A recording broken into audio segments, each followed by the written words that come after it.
At least you got work, right? I'm just getting more broke by the day. That's my job right now. What are you doing? I'm going more poor by the day. I feel like that, you know. Hey, you got a paycheck. You're ahead of the rest of us, or at least me. Say hi to Ken Hada. That's Ken on there with us. Ken's. Hi, Jason. Hey, buddy, Jason. I don't know, Jason. When did you come up in the skateboard world? More in the '90s, kind of the late '90s. Yeah, mid. I think it was like 94-ish to like 97, something like that. Yeah. The young older bucks. We're all old now. Yeah, definitely. Ask my kids. Yeah, it's funny. Well, to our kids, we're always old. Yeah, I know. So, but besides going broke every day, how else are you doing? I'm all right. I got a good swellbo yesterday. I bashed both my knees. But I survived, so I'm still here. That's good. Hello, Gary. Gary in England with the camera in the right place this time. You wouldn't believe how much that annoyed me. I couldn't sit there. We could tell how much it annoyed you. You were fixated on. We should just roll that video, just play that, like Gary looking for his camera. What the fuck? Why is it this? Because you think you're so special, you have multiple cameras. See, that's like, I have a shitty laptop that's so bad I can't even do a virtual background. It can't read it. It's like, cheers. That's funny. That's it. Oh my gosh, it's so crazy out here with not a lot of people on the roads or stores open. Yeah, you know what I call it? I call it Christmas Groundhog's Day, because you know how Christmas is the day you drive around, all the parking lots are empty and there's hardly anyone out, and this is just for Christmas repeating every single day. It's like, except for there's no presents. That kind of sucks, but yeah, it's definitely Groundhog Day. Well, I guess I don't get why more people aren't really out. I mean, I definitely am not trying to mingle with people. I'm not trying to, be a bad part of all that. But, I go for a bike ride and ride in Newport Harbor past, 15,000 houses, and I run past 10 people. I'm like, Jesus, doesn't anybody else want to go for a walk? Or, they come on the weekends. But, I've been just enjoying it. And the kind of the cool thing about this that I do have to say is that I see a lot more families together. Like, yeah, I hear a lot. I see people post online. What are you flashing at us, Gary? I took a photo, instant photo. Oh, wow. Of you guys. So Fish was by here earlier. He's going to log in from his house, but we were talking about ideas, and then I thought one was a good idea. So we'll wait till like a half hour in here, and since you guys are early, I'm telling you, but we're going to have a show and tell. So you guys get a little time to think about it. So I'm going to go randomly. Okay, we're stopping for 20 seconds. Everybody go find something within like 20 feet of you, and we're going to have a show and tell. Oh, that's easy for me. My work truck. Well, there you go. You got to grab something in your work truck that's interesting. Like an RJ45 connector jack splicer, right? Or something that most people wouldn't know what it is. It's like Jay Smith is joining us. I like that, Yeah. That's good. Do a layback. Do a layback. Everyone gets labeled, instantly. Oh, yeah. Well, you opened early. Wait till the real crowd. I think it's going to be a crowd today. Lisa Kudra is trying to connect to audio. Hi, Lisa. I don't know if you can hear us, but sorry. Here comes Klaus. See, I did this. Gary and Klaus, just so you know. Hello, Lisa. You finally got connected. I did this so we'd finally get some Europeans in the mix. I was on the last one, but it was 3 o'clock in the morning. I fell asleep. I didn't figure. And then next time I might have to do it a couple hours later, so you can actually go to bed. But then maybe the Australians will join us. What just happened? Oh my God. Oh my God. You don't Hey. know. There's Klaus. Hello, buddy. How you doing? I can't believe this is actually working. I know. Can you believe that? Welcome to the new world. Hey, everybody. Hey. No. What How up? are you? Hey, Super Nick. Disneyland. Let's talk to Nick. Disneyland is closed. Nick works at Disneyland. How weird is that? Disneyland is closed. Sherman. Yay. Hey, it's okay. I don't mind. Dave Bean's joining us from the state of Maine. I like this. Hello, Dave Bean. I am. Nice. Oh, Michael Miller. Hey, did you find me that song yet, Mr. Miller? I did find you that song. Can you hear me? Michael is a DJ in New York, plays reggae music, and he had this rad. There's already virus songs out there, and it was It's crazy. I've never heard a cough as a rhythm section. You know, like I've never heard a cough used as a rhythm section. It was just an epic, well done. that's pretty rad. It's pretty funny. Reggae people don't waste time writing songs and releasing them, especially for stuff like this. Well, they love getting Couple of locked the up with a songs- bong hit and nowhere to go. So I mean, I guess they should be doing some work. So. A couple of the songs are really good, and then most of them are super cheesy. Okay. Yeah, well, it's fun though. Hey, Jay, how are you, buddy? All right, we got it. I know. We actually hear your voice. You know, yeah, you got to throw the rock in there because I saw Jay Smith. I forgot Me you threw that too. I'm rock like, in there. I oh, thought Jay Smith was going to come do a layback Yeah, for we're us. talking about layback. Hey Jim, did you see that that what's his name, Bobby Pueblo or whatever, at SkateCon last year? He did a video of it. I don't It was think. I was like watching it while I was working, and then you texted me about this. I was just like, that was just perfect and epic, you know. I mean, these have been fun. Just getting a cross section of people. Like Daniel Gesmer's coming in right here. Do yoga later? And class.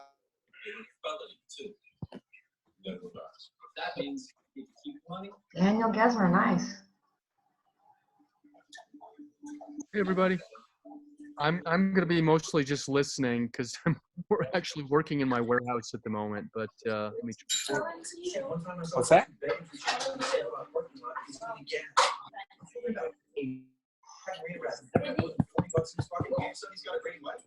Where's your ice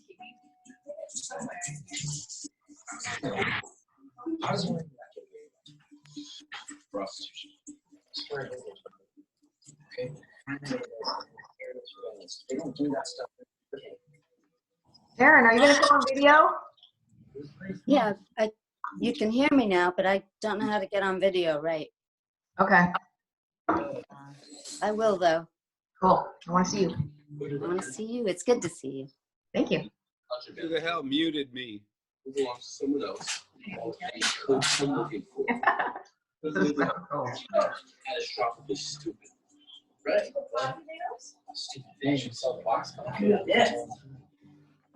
All we need to do right now Hey, Chris. I got the pie and green. Right. How exactly do we do that? Yeah. Hello? All right. Let's see. Who's on here? I was muted. Lisa, am I next to you in your screen? No, Oh, Klaus and Gary are. you're in the upper left corner, and I'm right next to you. Not on my And, Michael Miller is assuming the role of Paul Lynde, the center square. So you got to tell some flamboyant jokes. Flamboyant. Let's see. You mean like flamboyant or like really, really funny? Are people from nudist camp sexually oriented? No, they take the bus. Sexually motivated. I blew that thing. Oh well. You blew it. Ha. Yeah. Yeah, he did. There's Jim Gray rubbing his face and muted. He is muted. How? I can't believe Jim Gray's muted. How's that possible? All right, I don't know how I got muted. Actually, I lost my connection. It reconnected. I bet a lot of you would like to mute me. You wish there would just be a mute Jim button. I know I don't that. think it's possible. There are certain things we know. Where did Fish go? I thought I saw him in here. Right there. There he is. He's right above Donald Castle. Hey, Donald Castle, how are you? Yeah, Donald's in the house. Too. I don't know if somebody else muted you or you muted yourself. Hey, Mr. Caballero joined us. Self-mutilation. Welcome, Steve. How are you? Good. How are you doing? Good, man. Hey, Bill Billing, can you hear me? Okay, well, we need to start out because I called this the food fight just because it's at lunch. Then Bill Billing texted me and said, "Did I ever tell you I got fired from the Del Mar Skate Ranch for a food fight that took place?" And I'm like, I didn't know that story, so I thought we'd start with a food story. So, Bill, why don't you tell us that story? He's muted. Hey, Bill, you're muted. You're still muted. Does Ken need to unmute you? Oh, he can unmute himself. No, you can hover over your square, and there's a little blue square with 3 dots. Little in lower there. lower left button is the mute button. Come on, Bill. We have faith in you. He's got a touch screen camera. He's gonna mangle the lens. Oh, there he is. Okay. Hi, Steve Caballero. Hello. Hi, Steve. Hi, Pam. Hi, Lori. Hey, Steve. He's from the Green Party today. Hey, Steve, do you still have that 36? Well, now we lost Bill. He ran away. 30. It's a 35. 35? Yeah. All right, I'm going to tell you a food story, a skateboarding food story, okay? You guys ready for a skateboarding food story? You insist. We ready? We're ready. All right, Go, till Bill Jim. Billing figures his shit out. All right, so G&S team, we're at the Big O skate park for a contest. I don't know, Gold Cup or something. This is actually a Neil Blender story. So we're all at the table making a lot of noise like young 17, 16-year-old kids do, throwing food around. And there's some big macho dude at the table next to us with his little petite girlfriend. I call them a Corvette couple. They look like, you know, muscle builder coming out with his little girlfriend. And we're making noise, and the guy's irritated. The guy looks over and he goes, "Hey, turkey, keep it down." And Neil just looked kind of the side, and he goes, puts his head down, and goes, "My name's not Turkey, it's Neil." And the funny part was everybody at the table started literally spewing food out their nose and stuff because the timing was so epic the way he said it. And this big muscle man had no idea what to do. What do I do to this table full of people shits who are spitting food all over the place, embarrassing me in front of my girlfriend, who I tried to get all macho on and throw my weight around. A great moment in skateboarding history for me. So, but I want to hear Bill Billing's story about getting fired from the Del Mar Skate Ranch. He never came back on the show. Uh-oh. Show. Those of you who haven't come on any of these, there is no rules. This is just like a chat. So we are going to have in about 15 minutes when we get people, we're going to have a show and tell. Okay, we're going to all get like 30 seconds to go find something to show and tell everybody. So Be in a safe space, Jim? being a what? Are we in a safe space? I don't know if we are or not. I think we can't touch each other, so that's safe.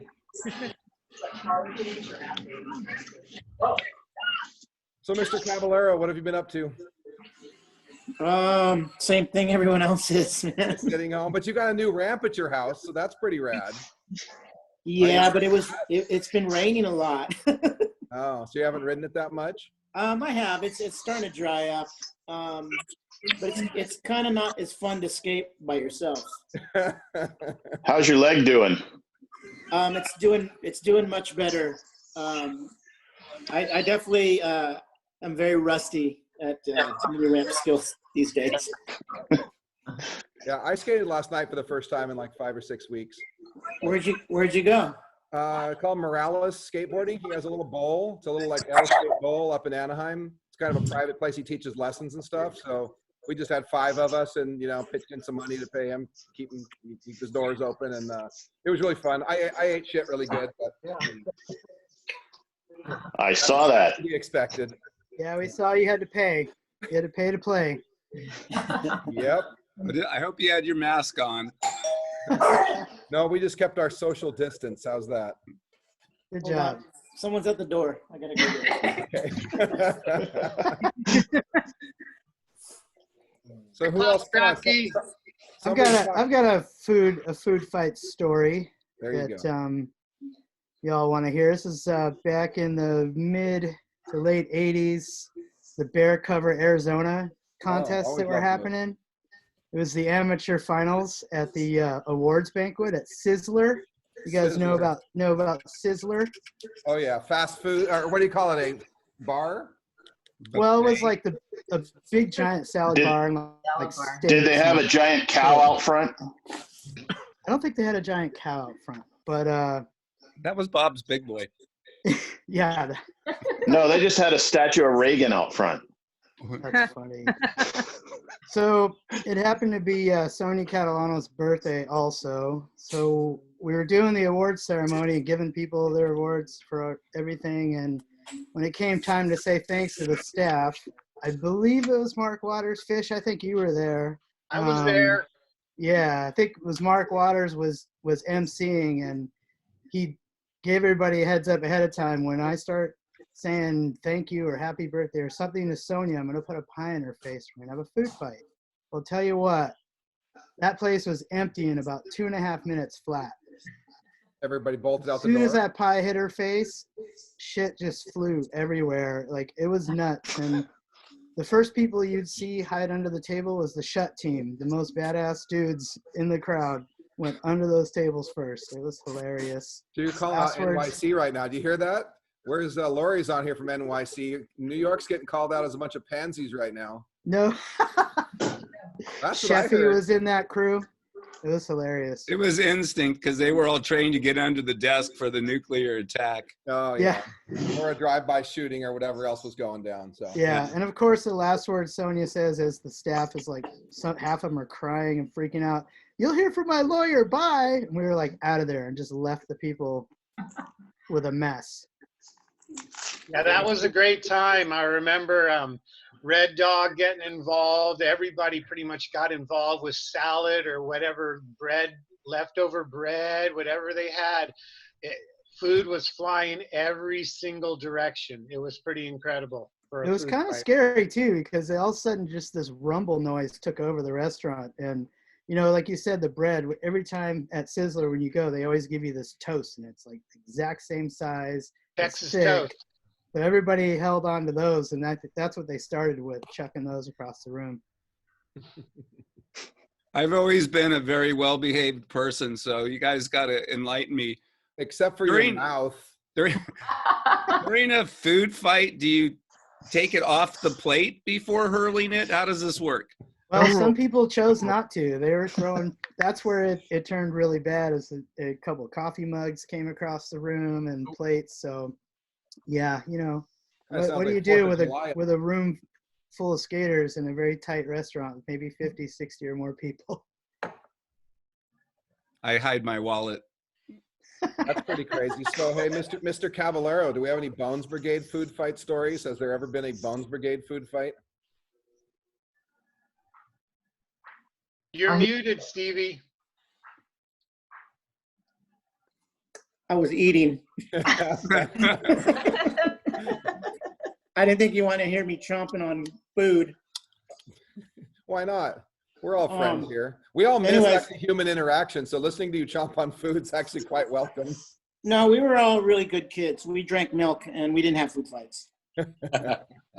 Right. The Santa Cruz contingent. Hi, Klaus Grabke. NorCal's finest. Steve, how are you, man? I'm good, man. Back on the Kawasaki, huh? You know it. You're a daredevil, dude. Hey, when I'm finally allowed back in your country, we got to go ride together, man. I know. Well, we've still been riding. So, yeah. You know, you can still go out there and ride a motorcycle. Oh, we are every day. I mean, you know, we're back here. We were touring, and the tour got cut off. Obviously, we did the tour with Steve Harris from Iron Maiden, and we went back home, started our European tour, and after England, everything was shut down. So we went back to recording mode, back in the studio with the boys. And then the studio is the motorcycle garage, so that comes in handy. We got the best quarantine station in the world right now. That's awesome. I know. Even though this is happening, there's still a lot of positives that are going on. There's a lot of changes, and a lot of people are getting things done that they've never got done before. I agree. I have a lot of clutter I need to fix in my home. So you and most of us. Yeah. So it's been a good thing, and I actually reconnected with my family, like with Zoom as well. So it's been awesome connecting with people, and I've made a list to every day is to try to call at least 4 or 5 people and just reach out to them and just see how they're doing. You know, see how they're making it through this. I mean, some people you can help financially, but some people you can help emotionally, and just try to listen to see what's going on with their lives and stuff. So things like this that we're doing here are great for our community. So it's great, you know. Thanks, Jim, for giving me the note to chime in too. Oh, no, I appreciate you coming. I mean, I think, like I said, this is great for all of us to be able to see faces and people that we miss seeing and used to get to see here and there doing stuff. And we're all in the same boat. I mean, raise your hand if you're getting financially crushed right now. You know, it's like, I certainly am. I mean, not everybody is. It's okay. But I mean, yeah. I was getting crushed before, this so morning. things haven't changed. Chris. Sorry, I'm from Europe. We're getting help. Yeah. They keep telling us we are, but then you log in and apply for it, and they say, nope, it's all gone. We gave it to the other socialists than you. So we gave it to the small businesses with 200 or more employees. yeah, the real small businesses that are going to die. So it's going to be interesting. No, Welcome, Lori. Hi, Lori. Poser. Poser. I love that. It says Lori Poser Palma. Oh, this is awesome. I gotta get my glasses changed. I thought it said hoser. Well, of course you would. I see what I want to see. I know you I see Tony Mag down there. Sometimes you say There he stuff is. you don't want to hear. Hey, T Mag, what's Way to happening? make it funny, Lori. I love it. What's up? Cheers. Welcome. Hey, Jim, Thank I'm you. on an iPad, so I've only got 9 per screen, so I have to keep scrolling 3 times to see everybody. Really? Yeah, we're at like, what do we got? 21 going now. So Mhm. I have a dual screen, so whenever someone talks, I got them on my Wow, big screen, yeah. and I got the little. Oh, fancy. I know. Yeah, but I also have such an old computer that I can't do. Watch if I do the virtual background. I don't know if I can. It doesn't do it. It's not possible. I have a crappy old computer, so. How do you set dual screens? There's a checkbox on there somewhere. I don't know specifically where, but I found it in the setup. You know. Video settings? I think so. Also up at the top right corner, there's those 2 things you can select. One is sort Yeah, of the a speaker view. Click that and see how it changes. Can see a picture. gallery view. It makes you big, Jim, and then, okay. This is awesome. This is the first time I've done it on my computer and I can see everybody. This is cool. Are you not going to be laying on your bed this time? It has to do.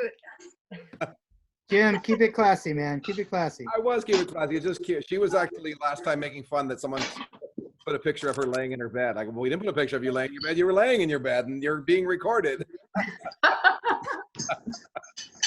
It's not on us. So we were talking food fights because today is food fight. So far we decided that us G&S guys, we had some food fun. Michael Miller told us a good food fight story. Caballero told us at the Bones Brigade, they, between prayers, they drank milk and they were good boys. They never had a food fight. Klaus was supposed to tell us about NHS because they're the biggest poser bad boys in the business. So we want to hear about the real bad boy parties that went down. Let's talk about the food fights, the restaurant. It's there's not a lot of food fight stories going on at NHS. Like, come on. They're bad boys. Food fights. How about Tony, leader of the 8th Street? You know, you let those 8th Street guys run fucking wild, probably the wildest ever. So what kind of food fights did they have? I do remember a few food fights at contest with the H Street dudes and Ben Schroeder and all of his bros. I don't know who started it, but it was after a contest and there was probably like 50 people in a restaurant. Phoenix, I think. Yeah, that was the one that I told that story about Mark Waters putting the pie in Sonia's face and then the whole place just erupted. Yeah, I think that's the one. I remember that. Was that Mark Waters? Yeah, I'm pretty sure it was. That was probably one of the craziest ones, but there was like a few other ones. Hey, can I make a special request for Tony? Tony, you might remember a Swedish freestylist named Stefan Lillis Akesson. Yeah, I know who he is. I kind of know him. I've met him a number of times. I don't know him because he's younger than me. Okay, I left Sweden at an early age, man. I was out of there. I know.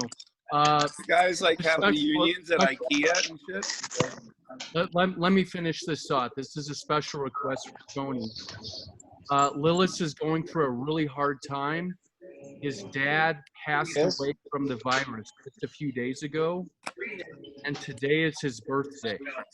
And I bet it would really mean something to him if you would reach out to him in some way just to say happy birthday.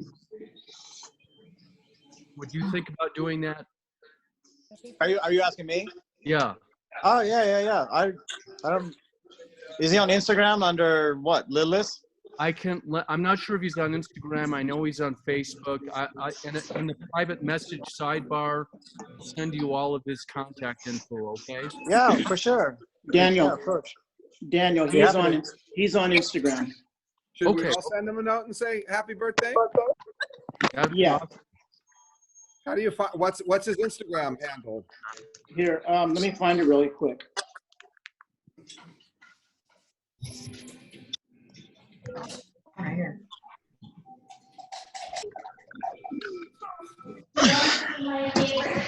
I suppose I get off the couch and look for it myself. Myself.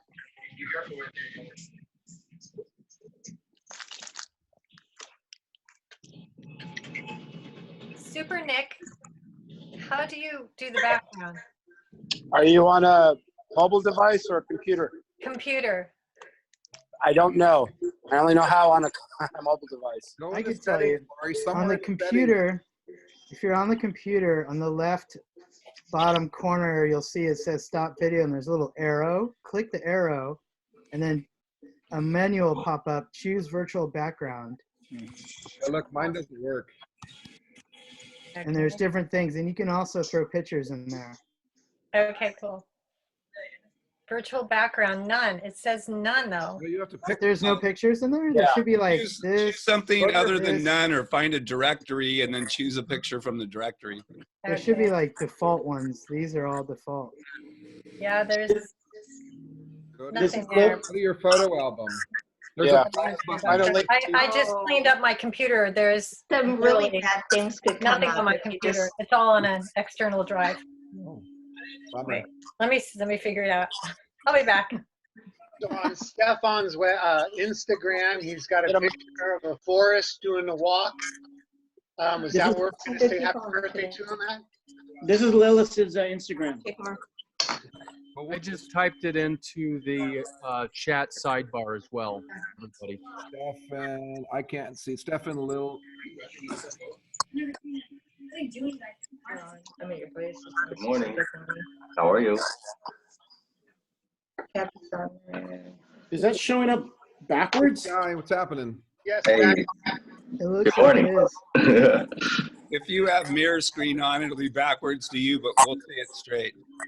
That's the virtual background. That's what everybody's looking at. How do you do that? Because Chris is so.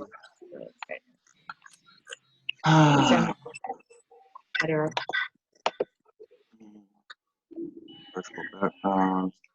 And go to Stefan just had his Facebook page go black. Oh my God. I think that's probably on purpose because he's going through a dark time. Yeah, no, that's Yeah. that's pretty crazy. Is Jim, are you the host? Well, you know, it's Ken's account. Ken has the controls. Because Ken is the only one who could share the information. What is that? I don't know what it is. Oh, I mean like on a screen, like do a screen share? Yeah. Yeah. You can make a picture. Daniel Gesmer added the address on Instagram on the sidebar. You can share the screen now, Steve. The chat room, whatever, the chat. Yeah, there's a chat in here too, if you guys. Cool. We could go chat privately. Ken, I just sent you a screen grab of his page. Okay. There you I go. actually turned it on to where you could share it if you want. Where are you gonna go?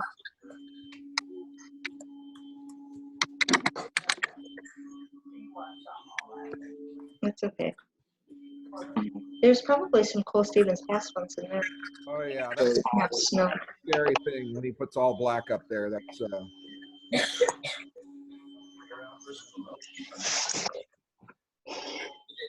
I changed my password to incorrect. So when Obviously. I come, the computer pops up that your password is incorrect. That could be cool. Yay, we have snow. Hi. Hey, Tony. We're too white for this one. You have to like put you in there. That's weird. I like it. I like how Nick's floating in the pyramids in Egypt. Yeah. Okay, just talk to people. It's almost over. She sent the thing last night and apologized.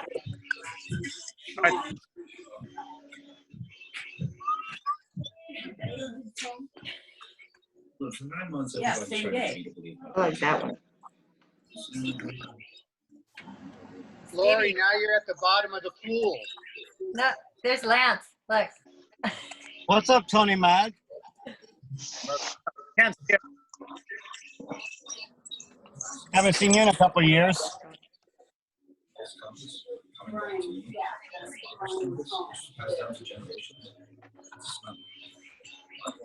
Yes, God. Happening. Come, look, I have visitors. Oh, I'm trying to switch Hey. the background. That Coco? I was sent a text like 15 minutes ago. Be prepared for your door to open in 15 minutes. There we go. We go to Super Pollo? What is that? Lunch? Lunch delivered. to me. Lunch delivery? Wow. I have an extra computer if you want to log into Zoom and join. Oh, that's How are you? Tony, I sent you a screen grab of Lilith's face. How do you make your face show? I don't know. It's hilarious. Solid color video background is required. Green is fake. If we have a green screen. Don't choose green screen or it'll be weird. Yeah, I don't know. Okay, never mind. I have a blue sheet or something. It's not weird if you actually have it. Long eyelashes. That's true. You're on fire, Sky. You're on fire, Sky. I know, it's the whole house, man. Don't worry, it's fine.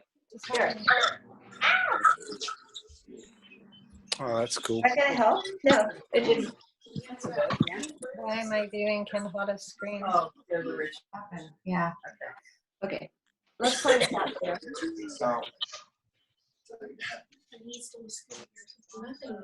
It's not helping. Oh, there we go. We're back. So they're going after this.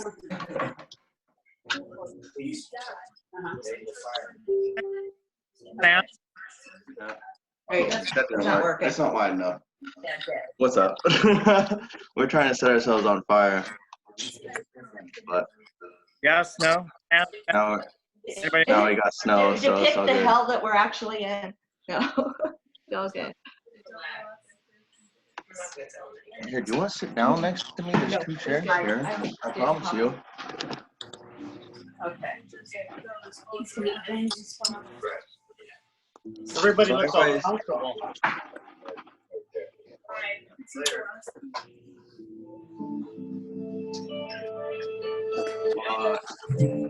So lost without Jim. Stevie. Yeah. T-Mags Jason here. Haley. How do I get a hold of him? I can. Does he have your number? No. Okay. Do I have your number? I don't know. Let me see. I think I have your email, but maybe. I love the beanies. I want him to make me some more. I'm sure he has a lot. Well, he's still working, so I don't even know if he has time to make them. But Oh, okay. But I can let him know that you're trying to get. Okay, hold of him. you know what? I'll go through Scotty. I'll have Scotty message you and get a hold of him. Maybe he No, has. I'll just write his number down and just show it to you right now. Meg was talking. Backward. Oh yeah, it's gonna be backwards. I'm what? Parasailing? Paragliding? Or parasailing? What's the difference? I think it'll be Boss says hi to everybody. Fun things that we've done on tour. Food. I bring that up every time I see it. Hey, T-Mag, remember that time we went paragliding? All right. Ocean City. Or parasailing? Parasailing. Oh, yeah, What's that? No, what just happened? You don't remember that? Where was it? Ocean City, Maryland. In the Dew Tour. Off the boat. Totally. That shit was crazy. I was. I've never done that before. Different. I a couple times. So what's? I don't know everybody on here, so what's like? Who are you? What's your story? I know. Claus, what happened to the tour? What's going on with your tour? It got postponed. It got postponed, so. Yeah, it got postponed. I mean, we had one. We're supposed to be in America right now touring with Volbeat and Clutch, and but it got postponed to September, so we're hoping it'll be open in September, but we don't know yet. But and then we went back to Europe, and the European one got postponed, so we're in the studio. Hey, Klaus, I want to say hi to you. Hey, Hunter. Happening. Hey, Lori. Yes. Let me give you. You have a pencil? Yep. Okay, it's 707. Okay. 731. Okay. 7360. Okay, great. Thank you. You're welcome. And here's a question for everybody, and the first one to guess it gets a cookie. Who is this skateboarder? Can I answer it? No, you can't. Stevie. Stevie. Ding, ding, ding, ding, ding, ding. That's funny that you showed that, Fish. I wanted to ask Stevie, do you remember where this picture was taken? Shoot, I don't remember. It was a pool that he skated with Jay Smith and Hey, Freddie. Scott Boss, I think. Is that right, Fish? Somewhere in LA. It looks like Hawaii mini ramp contest to me. Oh wait, isn't that a pool? I'm doing a grind in a pool. Yeah, he's looking. The one Mike Miller has is a different picture. Oh, that.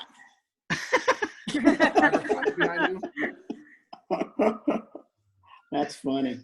Yeah, that is a funny picture. Where is that? Hawaii? Yeah, that's Hawaii. Blaisdell. That was Blaisdell Center. That was my freshman year of high school. Hey, isn't that cool? Isn't that cool that we got to do that same contest a couple years ago on the beach? Yeah, that was amazing to watch. That was. I'd a love really to have been cool thing. there, but it No, looked awesome. Yeah, we went and tried to skate Wallows again too. Uh-oh. It's still gnarly. Super rough, I bet, huh? Oh, it was terrible. Especially Yeah, with Wallows is like the wheels that we have now. They definitely were not suitable for that. And now they have like a huge parking block thing that goes down the middle, so you can't really skate it. Oh, that's a bummer. Yeah. The Hawaii mini ramp at Blythesdale will always hold a special place for me. That's where I popped my professional skateboard career cherry. Boom. Nice. Yeah, I was really stoked. I got 21st qualifying and 29th, ending up in 29th out of 66 people. That's And awesome. So I think I got consider 95th out of 66. I beat a lot of good people. I beat Gator. I beat Joe Johnson. I beat Tom Gerholski. And these guys could blow my doors on their worst day. But I did fare well that contest. It was good. That was the first time I saw Danny Way do an ollie to fakie out of a mini ramp. I was unbelievable. I couldn't see how he could hit his tail and come out Turn the volume out of the ramp. because you'll hear it on here too. It was pretty incredible. And he would like bone out the nose too. He would just like and come back, scoop it back in. It was insane. Yeah, it was. I was blown away. Danny Way. Amazing. Yeah, I have about 6 hours of footage of Hey. this that I filmed myself. I beat Danny Way in my first pro contest. Freddie DeSoto. Ready? Ready! Turn your mic on. That's awesome. You got to beat Danny Way in a contest. That says a lot. We all get lucky once in a while. Well, Danny wasn't so much of a contest skateboarder. He was more of an innovator. You know, there's two different types of skateboarders out there. There's kind that know how to tone themselves down and skate a contest safely. And there's the guys out there that just want to keep reinventing the sport and pushing the limits. And when you try to add those two together, they don't mix very well. That's why, that's why on the Bones Brigade video, Tony talks about how he had to skate differently when he was skating competition, because after the competition was over, he wanted to go home and learn a new trick. And he knew that the tricks that he wanted to do in the competition weren't feasible because he would fall, and falling was not a very good thing to do when you're in a competition. And Danny Way would fall a lot.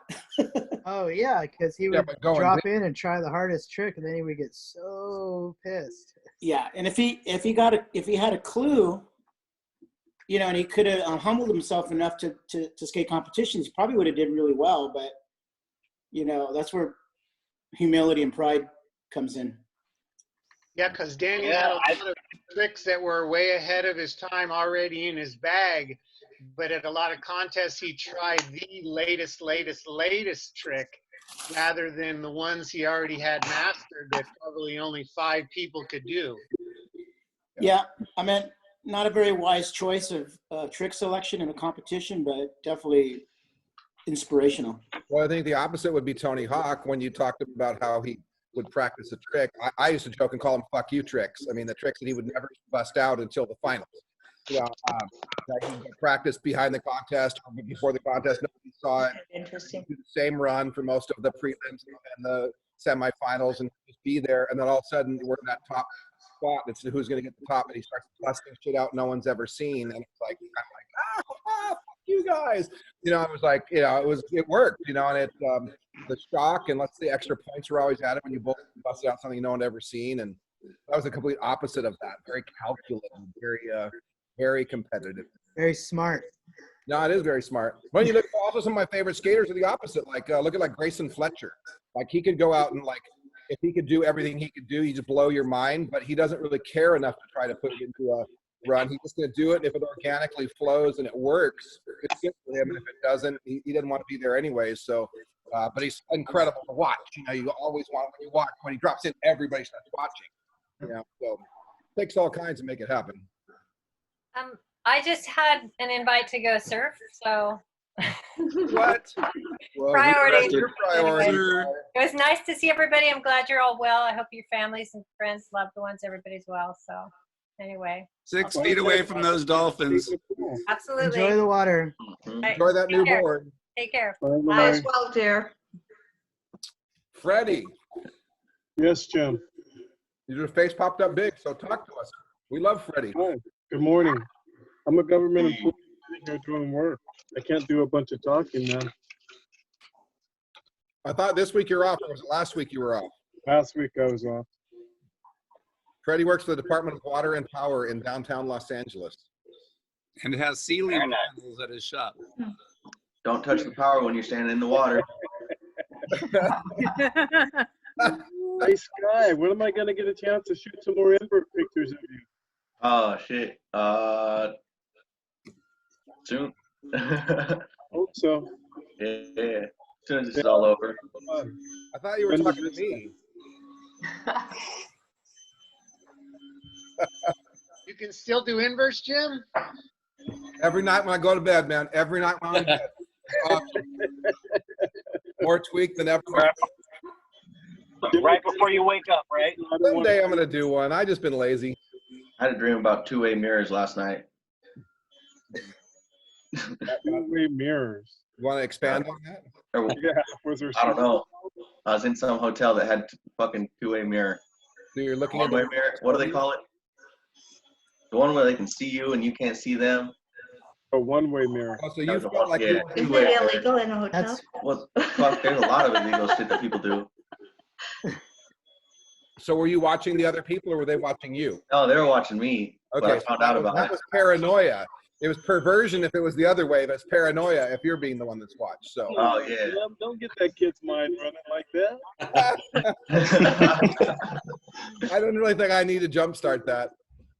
Yeah, no, it's you weird. have to say it out I wish I loud. was doing inverts. Sounds way cooler. Okay, all right. So Hi, Jamie. it's You did get the time right for our- name. You guys ready? It's time for our first game. It's called Show and Tell. Everybody has like 30 seconds to say something, and then we're gonna do a show and tell. And I don't have anything lined up. I'm gonna go look around. I'm gonna go find something, and in 30 seconds we do show and tell. Right? But you got 30 seconds to find something, or you got 30 seconds to show it?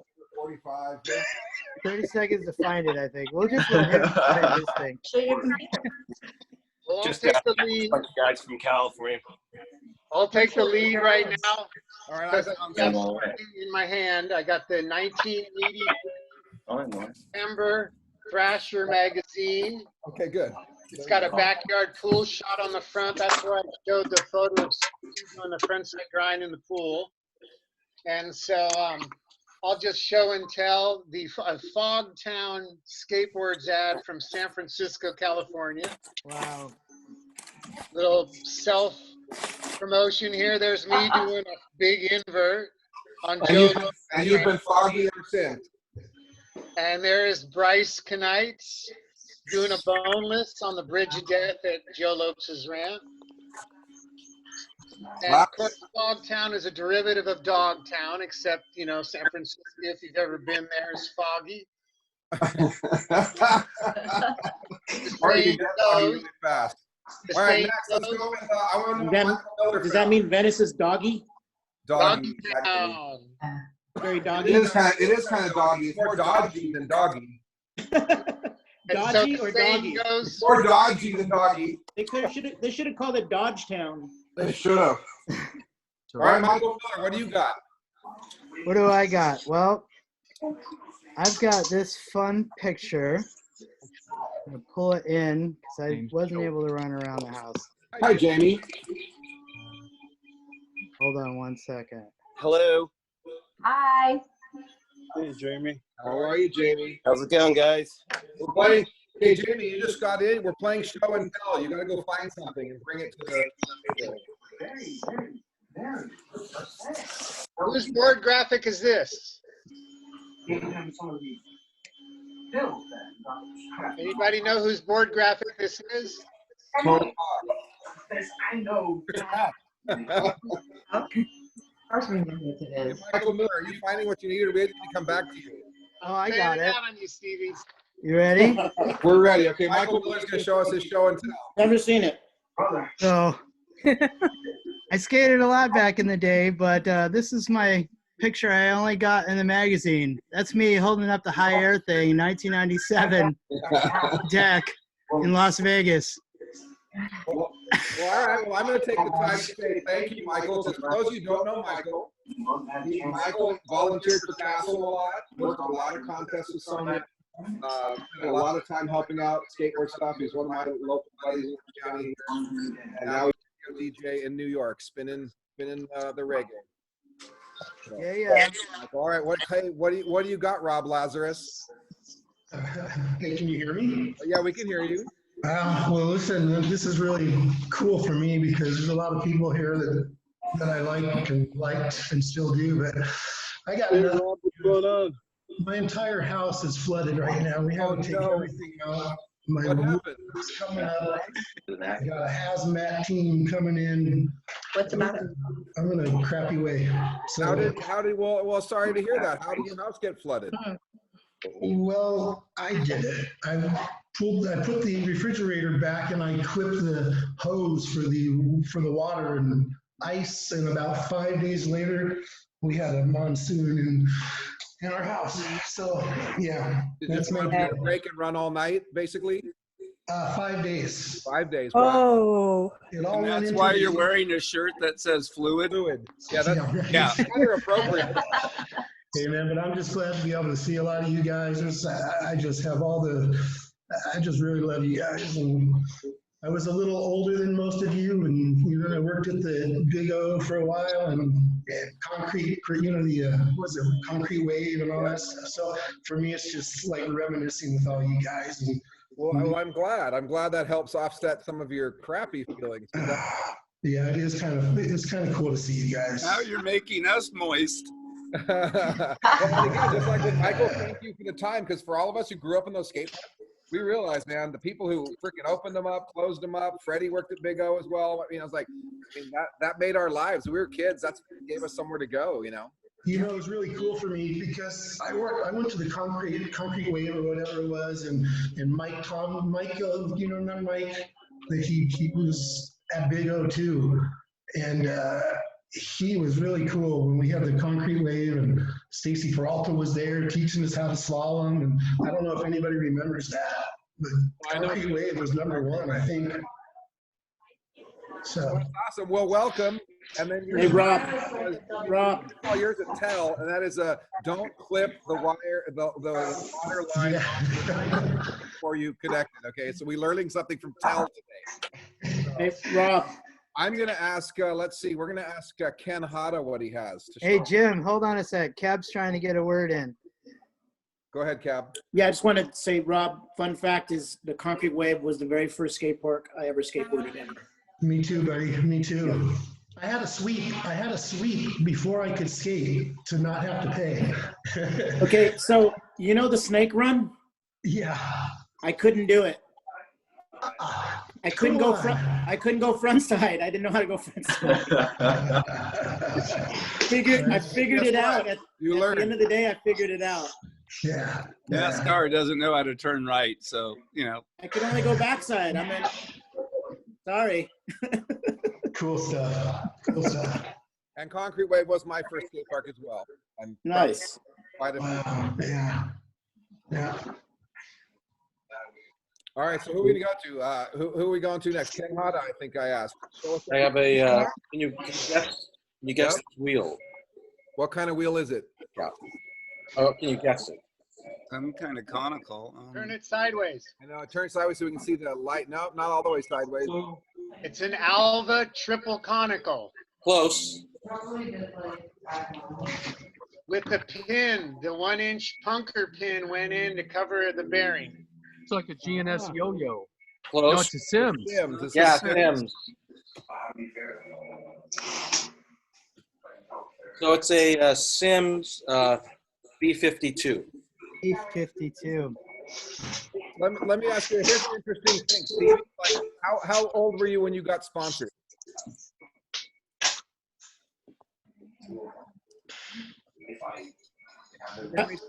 I said, how old were you when you got sponsored?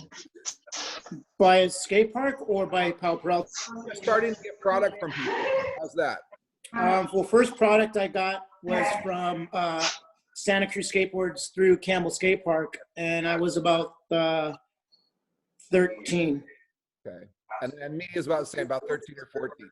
The point I was going to say, some of us who got sponsored really young, when it comes to collectible stuff, I don't know what it all is because I never had to buy it. I was given free skateboards from a young age, and I imagine you were too. And so I wasn't in stores really looking at them. I mean, I looked at them and just, oh, those are cool. I looked at all the ads, but I didn't actually buy lots of different brands. I was very fortunate that way. I wish I would have kept one of my first boards. Yeah. I didn't even keep one of my first bearing dragging on. Oh, the really? bearing Yeah, board. I unfortunately was a hoarder. I have pretty much everything I've ever skated. Right. I have a couple used ones, but I don't have a brand new one. Yeah. Actually, the interesting story I could say is the only skateboards I ever bought in my whole life were a Black Knight and a Grentech, a ball bearing board. And I never bought another skateboard in my life. That's cool stuff. Kind of weird because I made a couple million of them in a factory, but I never bought one. So I'm but not a good consumer. Jim, quit bragging. Going and visiting and skating at Campbell Skate Park as well as Winchester, etc., and all the San Jose parks. Milpitas. A skate park in San Francisco. But when I would go to visit Campbell, all you guys, Stevie, man, you guys all rode Santa Cruz. Santa Cruz owned that skate park. They owned all the San Jose skate parks. I was so envious of those first Santa Cruz silkscreen boards.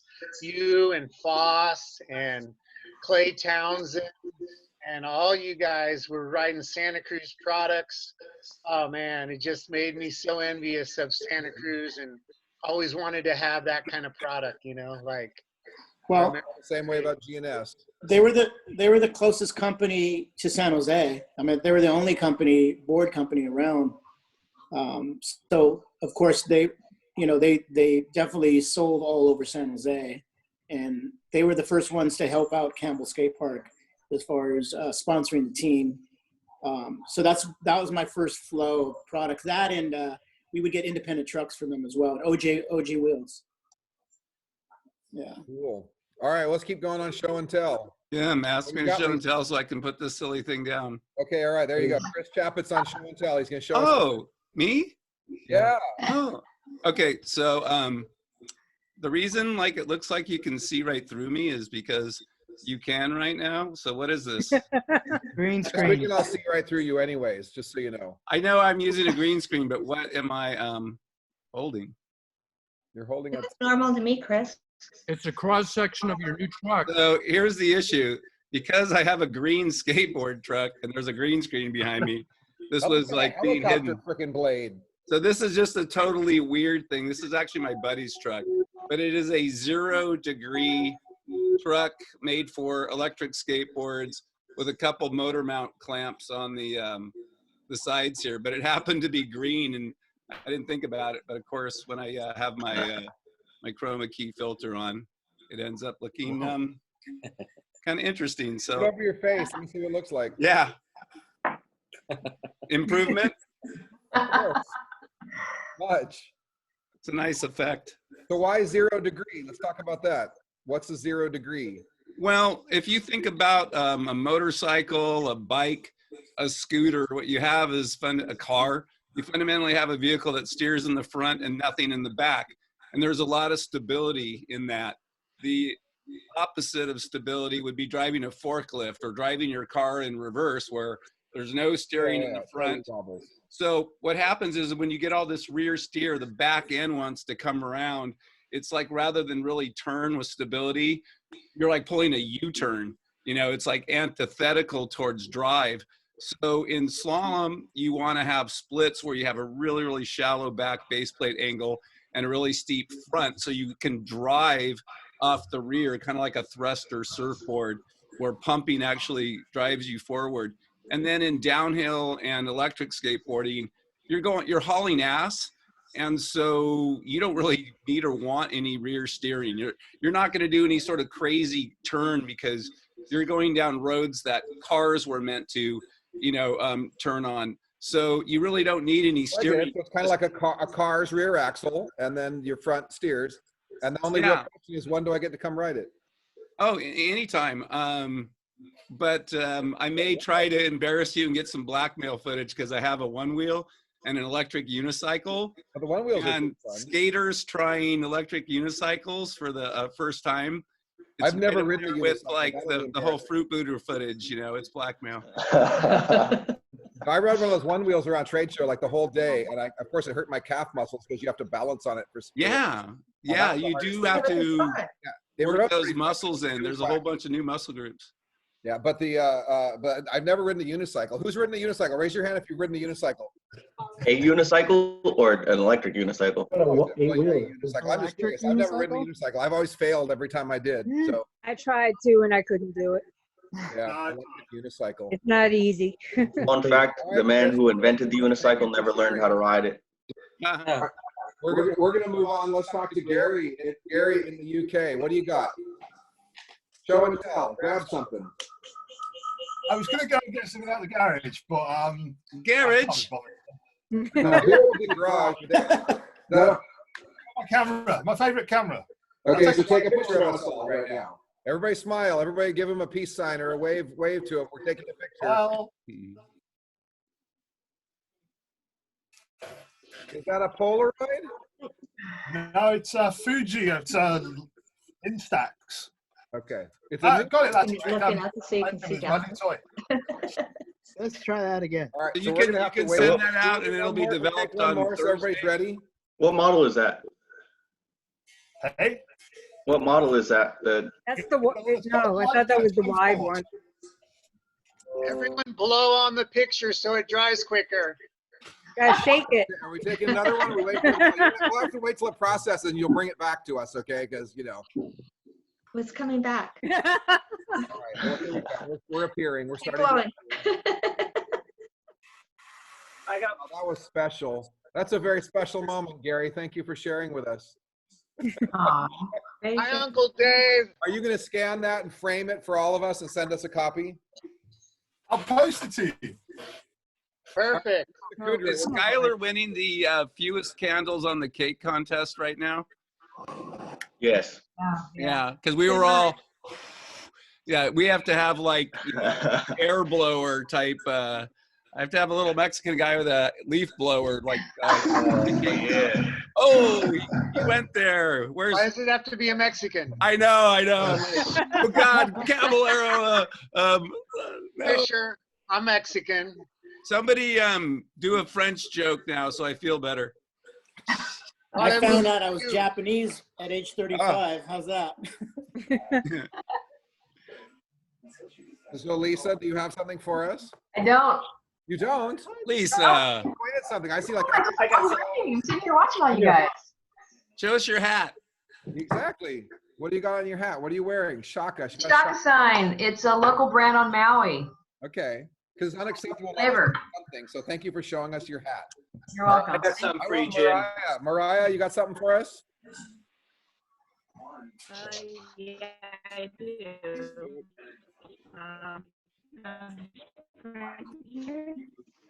Your audio is very sketchy. I'm getting you a microphone for your birthday. And by the way, Mariah is a skate photographer. She lives in LA. Awesome. All video, no audio. It's a rad picture. I assume you took it, but we can't hear what you're saying. That looks like a participant of this Zoom.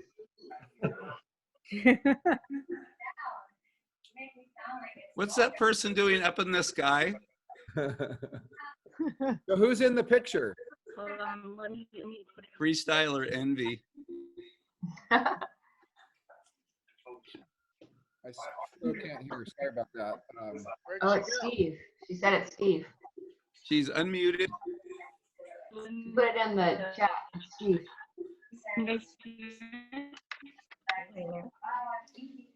She's underwater. I keep getting, yeah, you sound underwater, unfortunately. Most of us. All right, well, Lou Statman, what do you got? Lou Statman is in the Austin, Texas area. What do you got for us, Lou? Oh, you got the clown ramp behind us. Okay. Hmm? He's showing us sharing his virtual. You're muted, Lou. All right, how about Okay, this image behind me is actually not the clown ramp. Oh, it's not. Okay, what is it? It is a ramp that was in a warehouse in Wisconsin under a tarp for over 40 years that one of the guys in Dallas found and purchased. Cool. And Mike Crum had it set up at his skate park in Dallas last year. All right, because I've never seen the pictures, but I guess I never rode the clown ramp, so I didn't. Well, here's the deal. Once we got it set up and skatable, I was standing next to it talking to Craig, and he says it's really, really weird seeing this thing because it was in better shape than the clown ramp ever was. But it still rode like the clown ramp. Which was Was what? that 8-foot trannies, right? 9-foot tranny and with the added foot of vert on there. Okay. You look a little bit like you're in a Rob Zombie movie right now with the clown posse and the. Am I the only one? And then right up here is Abby Taylor. Hello. Better get that. Who is it? All right, so I want to hear Keegan. Keegan, I don't know if you came in and Hey, heard the Keegan. show and tell, so you got to pull something out to show. Unmute yourself. And I'm going to start by telling you I'm wearing a CSEF shirt, which is an organization Keegan runs. I can tell you about that too. Oh, sick. Awesome. Good. All right, Keegan.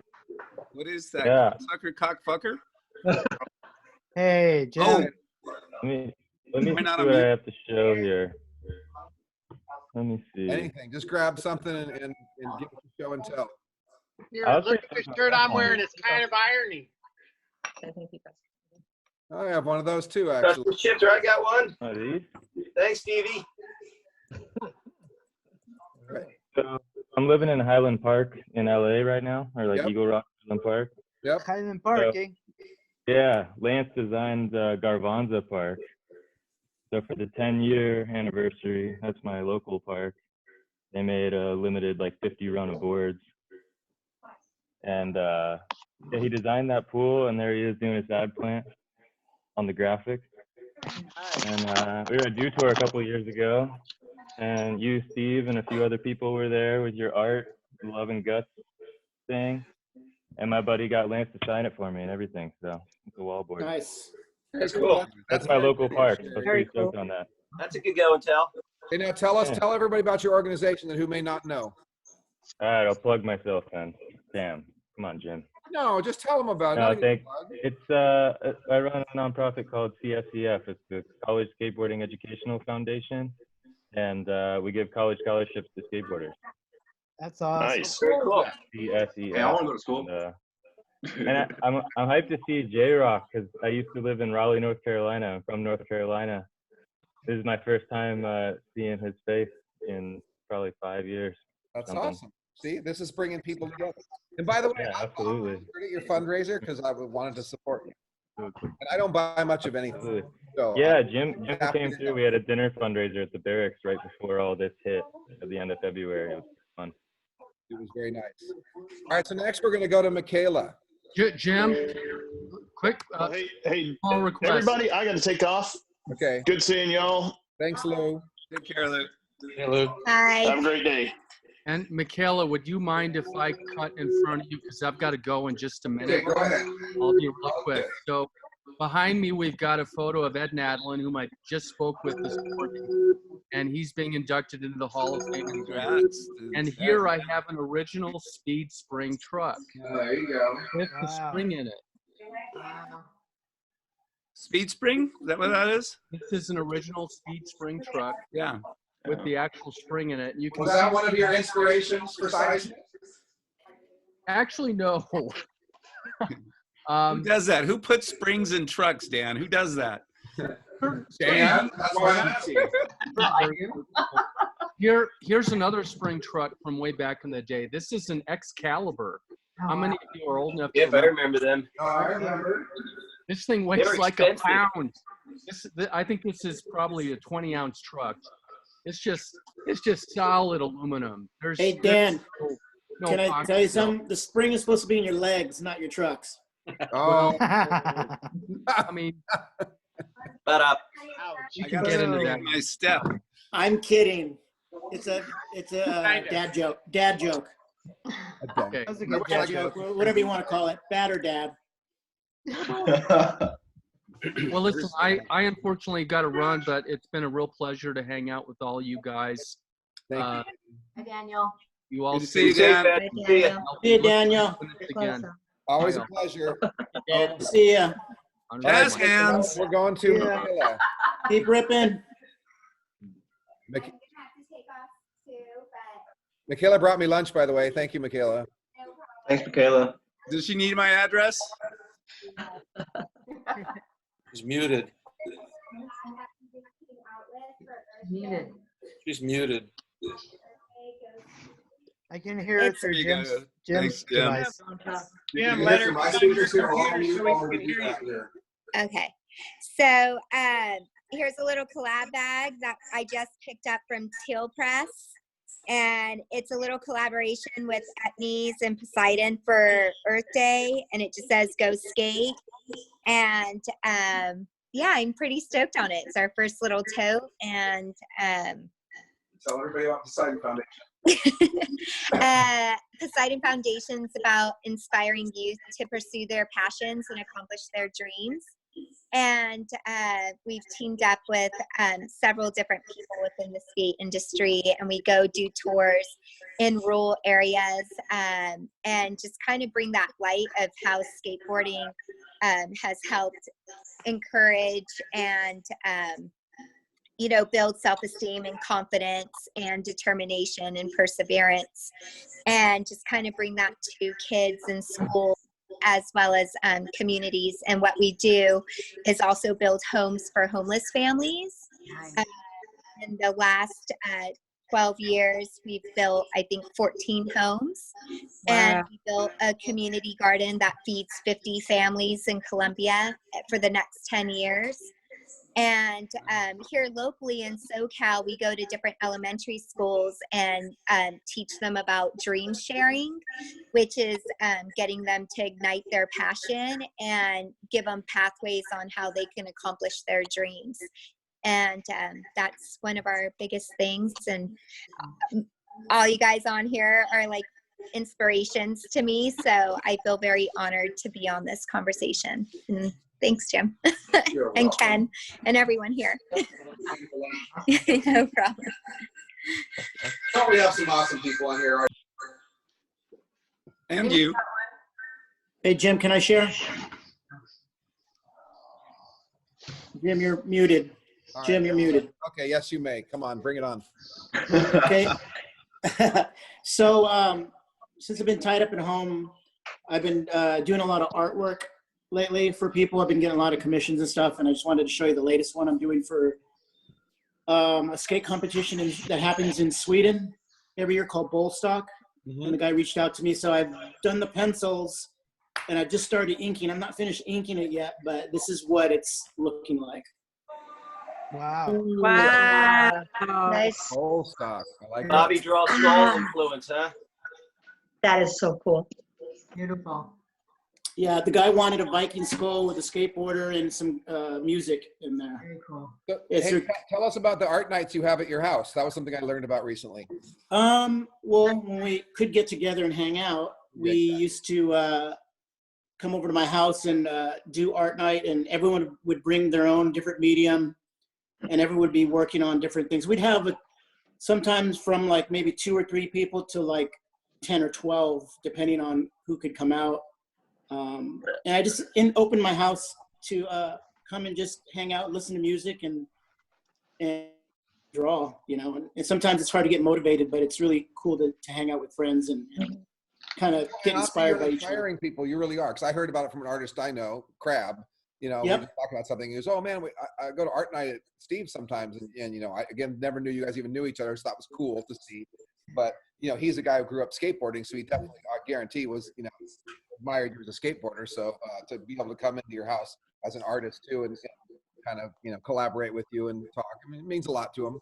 Well, a lot of the guys that I've invited, I've met them on Instagram. I don't even know the people. Yeah, which is rad. And I just inspired by their work, and I just kind of just trusted them enough to come over and hang out.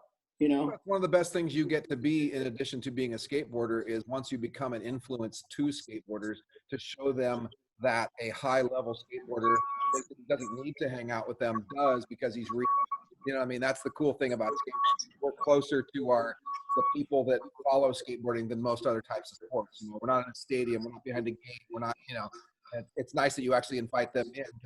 It means that Well, Jim, it's kind of part of my personality. It might sound kind of lame, but I like to associate with people that can influence me, inspire me to be better. Yeah. So the people that I invite are the people that I inspired by their work. Totally. And so that's I like to surround myself with people that pushed me to be better. No, it's cool, and like I said, it's a great byproduct that you're actually helping them too. You're giving them motivation and you know, and a big self-esteem as well. Thank you for lunch, guys. Rabbit ears. All right, hey Jamie, what do you have? I got something that you'll probably dig. I just dug this out a couple days ago. It's a letter from Rusty Harris. Oh, how rad! Believe it or not, and he was my first sponsor. But basically, when he first moved out to California, he sent me a letter. It kind of just sums up saying that he sees Stacy from time to time. I imagine this is before he started the Rusty Harris series and whatnot, but he was such a nice guy. And the one thing I really remember about him is that when I first was sponsored by Stacy, I had to ask Rusty, you know, what he thought about it. And I think he was more excited that Stacy was going to sponsor me than I was. He was like flipping out, like, oh my God, it's like a lifelong dream. So I was really stoked to find this because a lot of people out here are always asking whatever happened to Rusty and where is all his pictures? Because everywhere he went, he took pictures. Now, Freddie's not on here, but Freddie had a few of them, I think. Yeah. Yeah, he's one of those guys that a lot of people ask about because he had so much photographs. But after he passed, nobody knows, probably locked away in some warehouse or storage bin. That hard to say. And for those of you who don't know, Rusty Harris was a guy around skateboarding, worked for skateboard companies, took a lot of people to contests, so on and so forth. And he actually passed away at a skateboard contest. We were at a skateboard. The Pomona Pipe and Pool. Yes, and had a heart attack, and he passed away at the skate park while we were all there. So it was definitely kind of a surreal experience, you know. Here, I was there. I was at that contest. It was a bummer. Here in the East Coast, he would regularly drive kids from like Virginia Beach, which is about a 6-hour drive all the way up to Cherry Hill. Yeah, I had a guy whose stepfather built the Big O skate park, and he brought me all the construction photos and just a lot of stuff. His father had worked with 360 Sportswear and so on and so forth. And in there was letters from Rusty Harris that were dated back to the 70s. It was pretty trippy because, you know, when you're a 14-year-old kid and you get involved, you don't know who the players or what they are. You know whoever I knew Gail Webb was my sponsor, and Steve, whatever, Stacy Peralta, you know, but all those guys had different influences, whether it was Steve, Kathy, or whatever, and they helped different companies, or worked for them and had different roles. So just to find a random letter from Rusty Harris from 360 Sportswear or something, I think it was 360 Sports. To be honest, I have to look at it. But, right. I'm lucky that I get a lot of stuff that drops in front of me one way or another, and it was cool to get through that stuff. I scanned all those photos. I should post some more of them, but I have construction of Big O skate park in that file. That was cool, Jamie. Thank you for sharing that. Awesome. I was at that Pomona Pipe and Pool contest where Rusty Harris passed away as well as Stevie. And I kind of remember it really vividly. It was the first assignment I'd ever taken for Thrasher magazine to take some pictures of the contest. And I had a little, you know, Minolta camera and wasn't really good at photography, but they said, hey, you know, you might get lucky. Just here's some rolls of film and shoot away. I took the Greyhound bus down there with Street Scott, Chris Cook, and this guy named Simeon. And we just skated for miles to get to the skate park.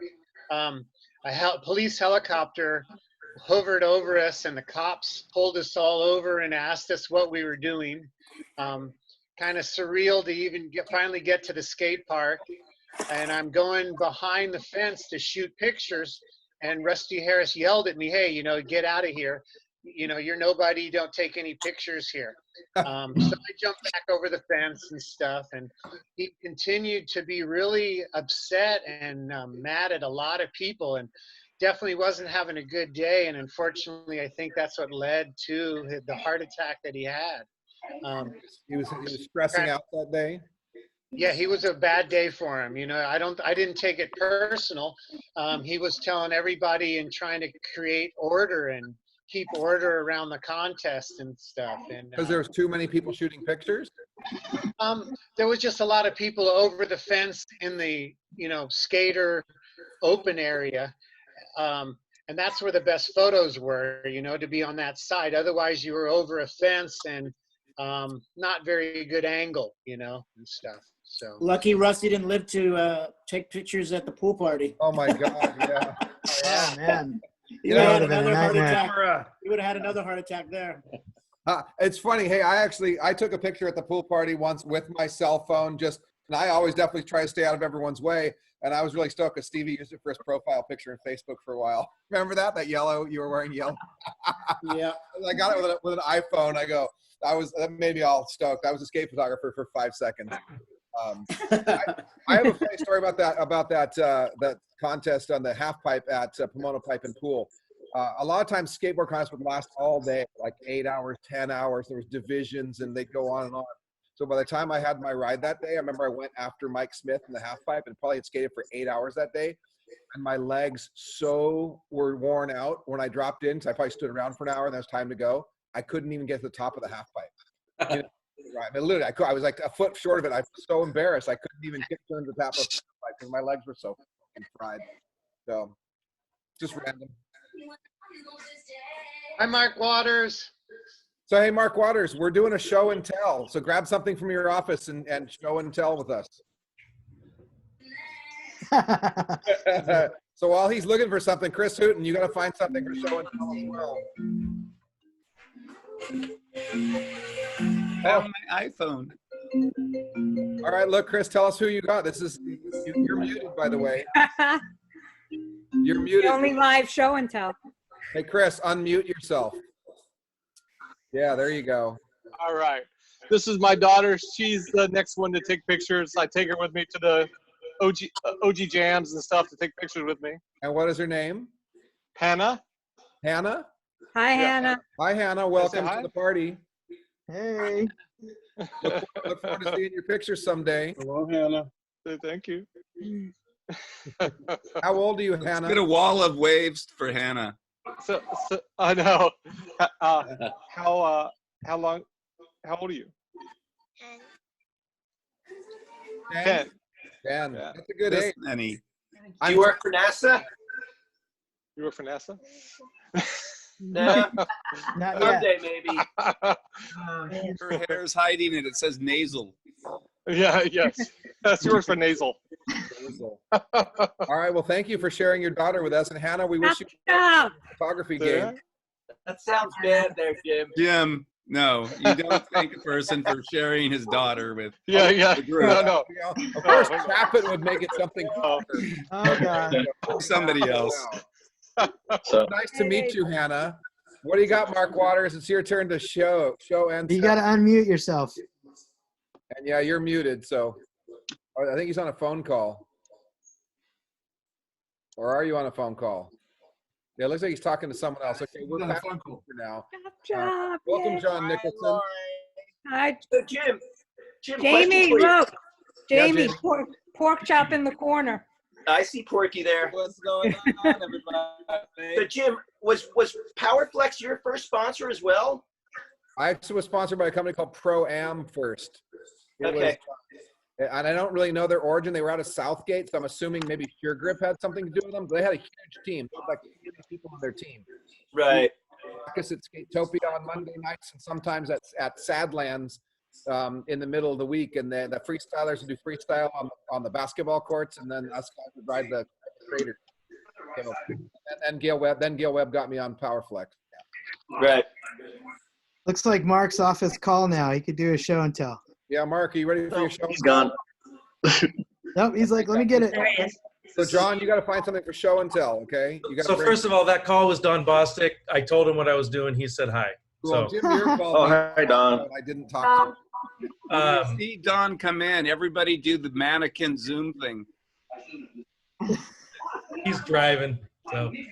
So this is. I try to not have any prized possessions. I think that the things that we own us. And over the years, I've had a lot of collections and skateboards and stuff. And I've gotten rid of all of them. During the Tamieto days, we screen printed a lot of boards, and I used to save a lot of them. And about 5 years ago, I just started giving them back to the people whose names were on them or who they'd mean something to. But this is the one that I have, and it's a Tim Brosh board. and his birthday's coming up in 5 days. I also have this tattooed on my leg. I don't have a lot of tattoos, but I do have this.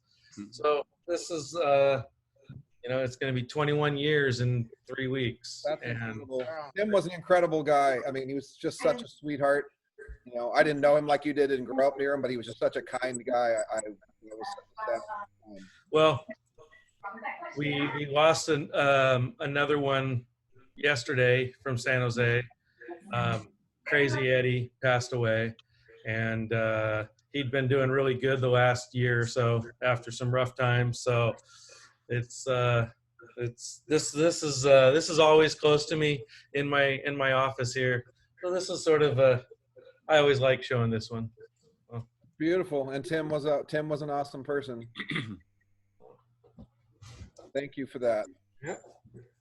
So who hasn't gone here? We got John Nicholson. Are you finding something? He's looking in the background there for something. Here we go. Looks like vinyl. I think you're muted, so we can't hear you. He's You have to unmute. unmute yourself. Lower left, I think. Unmute. There you go. Hi, Lori. Lori invited me here. Hello. Hey, John. First, tell us about yourself. Where you're at. Where you're from. I actually live in Brooklyn, New York, and the very first death in New York City was at the hospital 1 block away from my house. So you're the epicenter. I'm in the epicenter, and it's been a crazy month, and I'm partial quarantining. I still have a job, and I'm a truck driver in the art world. So I just did a 6-day trip down to Miami and back, like through Washington, D.C., and it was pretty fucking crazy. Excuse my language. Yeah, it's okay. But I was just recording a radio show and podcast thing, and Lori invited me, and now I find out it's show and tell in the record room. And so I just pulled out 2 records that have something to do with skateboarding. The Beyond Possession, Telltale Heart, Skater's Life 7-inch, and McRae. Loud and Clear by The Abused.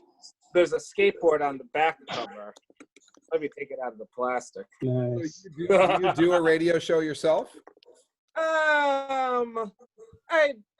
Well, it's not on the radio. Well, a podcast. That's the modern day radio. Yeah. Yeah, I do them infrequently, but now I have all the time in the world. So why not spend a few hours a day listening to all these records? Well, we support that. Yeah. So welcome. It's nice to be here. So tell us about your skateboarding. Where you grew up skateboarding. You know Lori, I assume. Oh no, I still skateboard. Here is That's him in my that I background usually picture. ride right here, and I've got like even more over here, and there's even more at my studio, and I got all into this at 9. I was at somebody's house in Rochester, New York, in a bedroom, and someone's older brother had like the Sims board, and it had like copers, and it was like routed out, and it just seemed so cool, and I wanted a skateboard. And on my birthday, when we were 9, we went to Woolworths, and I got a roller derby sidewinder. Brad. And it was like this fat plastic, like 8-inch wide plastic board, yellow urethane wheels. It was fast, and I got that board, and I rode that board for a year. And then after seeing the Bones Brigade video show, saw this board here, the Rat Bones. Yeah. And I saw fucking, what's that guy? The Human Beatbox had like a picture with it in like black beat. And I was like, oh, I want this board. So I got that board for Christmas, and '84, and now it's like 2020, and I'm getting familiar with street skating again, and it's like something I could do by myself. And I saw John Grigley not too long ago, and he's out of the hospital, and it's just, and like we're all hanging out like 10 feet away from one another and skating in the streets.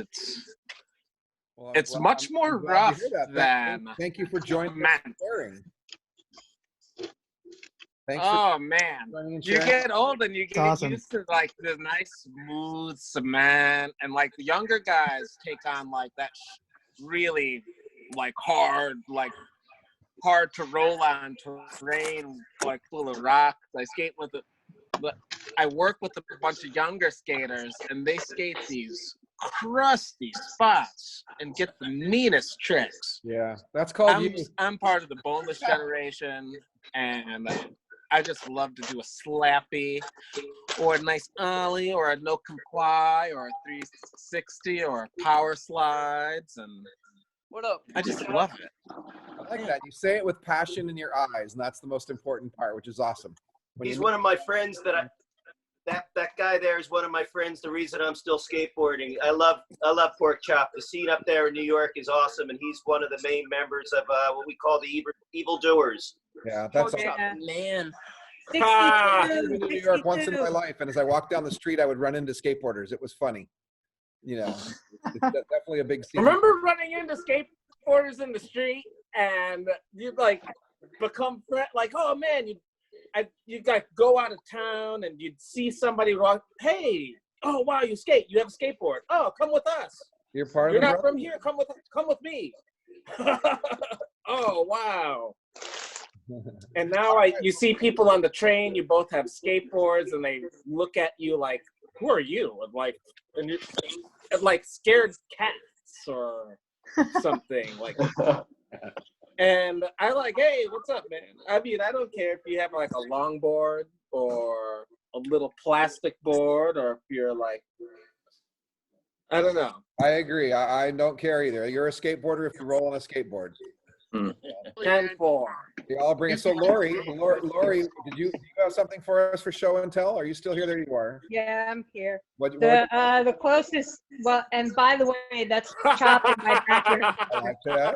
That's a funny. little layback. At the Pierce, is it? Yeah, it's fucking That's my favorite trick of all time. He did it, I took it. So, I like it. It's my favorite trick.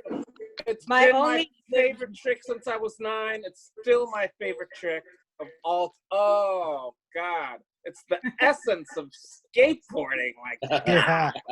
Yeah. and the people that do it inside, and they're like, ah, can't get enough of I that like shit. John. You could tell we've been inside for too long. Yeah, it's okay. No, I'm happy to let it out. We should all be gathering at the pier right now. That's what's going on. I We're all know. here in the East Coast. We've Oh, I you know, wanna long skate. winter. We were all looking for spring. Yeah. It didn't happen. Hi, Jamie. Yo, my buddy, Pork Chop. I miss you so much. I miss you too. Oh, virtual hugs. Yeah. Yeah. So the Virtual only hugs. skate thing that was closest to me was my old, I can't really see it, my old Donnie Barley board, Oh. my Zoo York. The virtual background is messing with it, so I know. Oh, we see it I now. can't really see it, but There it is. yeah, that was the closest thing to me at the moment. I'm sitting on my bed. With the Oh laptop shit. on, but New York. All right. Well, I'm gonna share else. what I grabbed for show and tell. So what I grabbed for show and tell is it's a Skate Master tape patch, you know, and obviously we lost Jerry a few years ago. yeah. Oh, Jerry was an awesome dude. I miss him. Group here, the Welfare Oh Lodge, my God. collectors. They invite me out every year, and I hang out with them at their annual thing. But Jerry himself, you know, I knew him as a kid from working at Big O Skate Park. Back when he was like 19, I was 16, which means he was a really older and older. And as the years came on, when he got back into skateboarding maybe 15 years ago, there's a lot of gaps for a lot of guys who disappeared for 10 or 15 years. And a lot of them would find their way here because I kind of was around skateboarding the whole time, and we'd have a lot of chats. So he'd come a week and sit in my office. We had all sorts of chats. I learned all sorts of stuff about things that happened in the background at Big O and with people and parties, stories, and I got to know him really close when he got sick, and it was one of the saddest things to watch is somebody you know deteriorating and passing away like in front of your eyes. But it was also a beautiful thing about the skate brotherhood because I luckily worked for myself. I had the time, went to his house, found out what was going on, started calling people, and immediately had, Dennis Martinez, Christian Asoy, people coming to visit him, Olson, calling me. Stedham drives out from Vegas. I mean, you name Pat Neville, the doors knocking. I mean, we had people playing guitars for him. Literally up until the moment he passed, there's people in his hospital room, Alba and Ron Emery from TSOL. I mean, so he left us, but he left us knowing the skate world loved him, which was a really cool thing. I mean, if he was one of those ones that meant something to everybody. Everybody, because he no matter what he did, he would come in here and he would bring something like my kid liked films, and he'd bring me like a film canister or something like that. This is for Hunter, and then people would tell him about things he would do for their kid, like he brought them a ping pong paddle or something because they like ping pong. He really left a great memory behind. So that's my show and tell because I happen to have this here. And, That's a good one, man. That's so great. Hey, what's up? I'm gonna Nick? head out. I just wanted to say bye. It's good to see some of the old friends and Don't meet forget some of to your like new the song. friends. You guys, stay positive. Some crazy shit we're going through right now, but we gotten through worse shit, so we got this. Much love, you guys. Take care, Mike. Always a See you, pleasure. Mike. Michael Miller, hey, it's great to see your face, old friend. I guess I Yeah, have to thanks, unmute Mark. to say goodbye. See you, Mike. Bye, Michael. All right, peace, you guys. Hey, Jim, can I share something else? You absolutely may. So back in the 80s, on the Bones Brigade, me and Lance Mountain would go on a lot of tours together, and we definitely were in a lot of music. So when we weren't skating, we'd go to record stores all over Europe. And at that time, I was really into the band called Metallica, which I still am. And I used to go to different shops in different countries and look for bootleg records. So I have a huge Metallica bootleg album collection. Wow. And Nice. I was looking through this this bin, and I found this one What's up, Nick? Metallica record. Yo, what's up, Pork Chop? How you doing, man? It was a bootleg Sorry. record. They recorded in Santa Barbara in 1987. But this is what caught my eye about this album. Oh, Oh, yes. Wow, that was one So of the rippers. I couldn't pass this one up. That's so Wow. How cool is that? That's classic. Oh, that was Enter Sandman? No, this was a bootleg from Santa Barbara State College. I'm kidding. I'm pretending not to know what the Oh, significance sorry. is. And this was made in Paris. Someone in Paris made it. That's cool. That's pretty classic. And what I met the manager of Metallica a few years ago skating Angelo's pool. I was skating with a guy named John Silva who manages like Beck and the Beastie Boys, the Foo Fighters, and all these people like that. And somebody introduced him to brought him along to the session. He goes, "This is my friend Mark. He does skate with New York." Later, I just Googled who is Mark Reeder, and then I found he's Metallica's manager. Yes. Mark Reeder. Yeah. That's right. Mark's an awesome dude. Tight connection. Hey, Steve. Yeah. I'm actually having cocktail hour with Mark tonight, virtually. I'll tell him you say hello. Oh yeah, I told him we're going to do a podcast together. So tell him I said I haven't forgotten, but I will. I need to come up and visit him. He's the man who's kind of kept me on the right track throughout my life. For example, back when Trashmore happened, I was just getting out of college, and he dragged me down to go see the Trashmore contest. He's like, "You got to go." So I went and did that with him. He introduced me to at that time, it was the international sales manager at Burton. Gave me a lot of hookups, but he was also one of the people who also said, "Why aren't you skating anymore?" And when the Bowl-O-Rama, that's when I saw Stevie and everything and got back into skating when I saw that there was vert with curves again, that it just half piped. So I owe a lot to Mark. Yeah, Mark's an awesome guy. He was the one that actually helped to set up the collaboration with Vans. With Metallica. With Metallica, yeah. Yeah, yeah. So that was pretty cool. That's probably one of my most favorite collaborations is a Metallica half cap. I remember when we were at the Bowl-O-Rama the first time I'd seen you in 35 years, and I'm talking to Mark, and you're like, you know this guy? Yeah. That's how Randy I just ended up skating a pool with him, and then didn't know who he was. We just skated together. Right. I figured it out later, and nice guy. Super nice guy. Nonchalant. He loves skateboarding. Yep. He loves people too. That's more important. Yeah.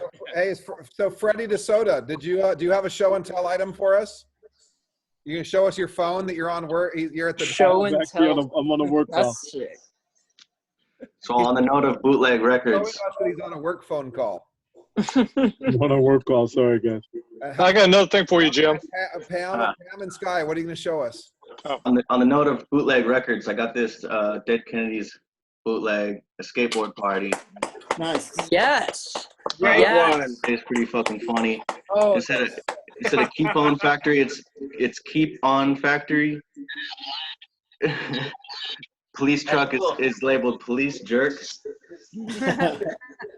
Yes. Is it live, Sky? What's that? Wow. Yeah, it's a live recording. From what year? 1982. Wow. How's the quality? Wow. It's I remember pretty that. good, honestly. But the intro great. to it, somebody asks, is roller skating a substitute for surfing amongst hardcores? And Jello responds, no, you must mean skateboarding.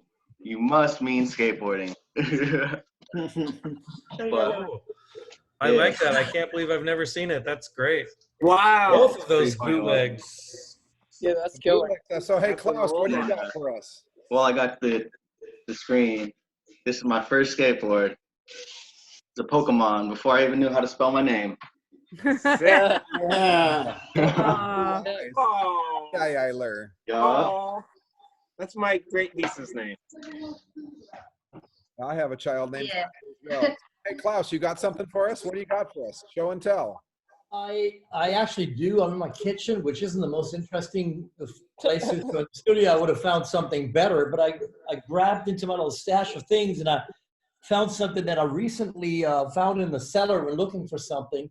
George Powell asked me back in '85 if I want to make a little advertisement for him for my Powell board. It never came out, but recently did. So I did. It was never published or anything. Wow. Wow. That's so cool. I like that. Oh, that's embarrassing. But So I made that myself. I sent it to them. I kept one copy here that I recently found. I'm going to have to post this up. But yeah, that's all I found, you know. That's awesome. That's fine. And you did that all yourself to do the drawings and everything? Yeah, like I did those graphics myself too. So, you know, he liked those and he's like, can you make something like an introduction ad or something like that? So I came up with that. And yeah, they just never used it because it didn't look like what they had. You know, it's all right. I get it. I understand. Well, see, while we're talking music, people, this is Randy Caton with Jeff Ament from Pearl Jam saying hi. They couldn't make a Zoom meeting, but they're skating somewhere in Montana. So, hello photo. So, I'll tell them hello from everybody. Nice. Cool. And can I say, hey, Lori? Last time we met was in Brooklyn, right? Brooklyn, yeah. Yeah. That was a fun night. Yeah, it was at that little they were having like a barbecue outside. Yeah, well, the picture books played that secret show before the governor's ball. Yeah, festival. Yeah, at our friend's place at S. And I was off work, I remember, but I came out and I had just had surgery like the week before, but I had to come out and see these guys because I don't think like America does festivals really well. Well, especially New York. I saw an actually. I looked down my screen and I see it there. Hey, Freddie, mute yourself. But it was so good. It was like, you know, amazing. But yeah, Dang. it was Brooklyn. It was in Brooklyn. It was. I Nice. skated with somebody yesterday who Great. showed me their It was picture really with you, cool. Klaus. Who is that? I can't see that. You know, it's hard to see. I don't know how to shoot, but it's a guy I skated with yesterday, and you came up, and he had to show me his picture with you. So I think he might have taken that photo on that tour with British Line just now. A couple of he did. He told me he needed yeah. you guys. I think I remember that guy. Yeah, cool. So you're bigger on the world. Damn, that's close gravity. What the heck? I know, So man. hot. By the way, Nick, say hi to everybody. This is Nick. He's from Florida. Hey, what's up, guys? How y'all doing? He's part of the young. I'm sorry I didn't get to stop by and see you guys at Treaty Park. Yeah, I'm bummed. I'm bummed, dude. Nick, what do you got for just show and down tell, there. buddy? Oh, show and tell, dude. Wow. What do you got? I just scored a 78 Bowman. I mean, that's pretty dope. 78 Bowman. Yeah, that's a pretty good score. Yeah, this is a nice one right here, dude. Oh, it's so thrash, but it tells a story, you know? I mean, I feel like a thrash skateboard has more character than a new one, you know, and I feel like thrash skateboards are better, you know? So what's that? That's not a power pivot. What tail block is that on there? Dude, this is like a 360 dome or something. Okay, it's a 360 double one, yeah. Yeah. Before they made wide ones like that, we would just put two of the power pivots on there. Yeah, yeah. I actually make those. I actually cut those out and make them. Those are fun. Little circle things. But yeah, this is sick.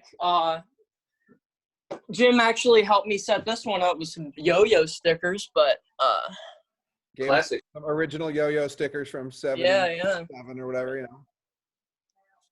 Yeah, it's a great board right there. Woo! Great board. Yeah. Is that a pine? Was that a pineapple? Young guy reliving it. Yeah. This is this is Pro dope. line, This is one of the reissues, but it's still that's sick. not a pineapple. That's a pro line, right? Yeah. Okay. Yeah. It's a pro line. And then this is one of the best GNS boards, I think, in my opinion, right here. Like my favorite, probably. Yeah. Nick, how old are you, Nick? I'm 18. I just turned 18. Cool. So not long. Not too long ago. And yeah, that's a rad one. And then I got this Monty Nolder. It's a tribute, but it's still sick. I mean, just because Monty's an awesome dude and Gainesville representing, you know, talking about East Coast, man. Monty changed it. He changed the game. Team Schmidt sticks. Yeah. This is. I love this thing though. It's got an old surf shop sticker from Hawaii on it. So this board probably came from Hawaii, which is rad. But or at least maybe it went there one way or the other. Yeah, it went there. Yeah, maybe something like that. But yeah, that's what I got, man. Does that thing have a measurement? What? After it says his name, does it have a measurement like 8.0? Yeah, it's a 10.0. Oh, 10.0. Okay. And does it say it on there? Yeah, you can barely see it too, but Wow. it's faded. But look, so Yeah, there it is. Bowman, see the B right there? That's and rad. 10.0 right there. Yeah, thanks, killer, dude. All right, so we got a couple more people on here who haven't shared anything with us. How, David Keeler, what do you got? Let's see. Okay. Mostly, I got a lot of redacted stories. Yes. But so tell everybody about yourself who doesn't know you. So tell us who you are, where you're from. I'm originally from Philadelphia. I live in Southern California now, Orange County. How did I get involved? I was 34 years old. Pardon me? You're 34 years old, right? Yeah, plus or minus another 50. Dave, I'm in Philly right now. I got invited to help some friends that were starting a skateboard company because I was at a computer store and they thought I knew something about business. I knew very little about skateboarding because when I tried it back east around Philadelphia, we didn't have sidewalks. We had streets with hot-o gravel in them.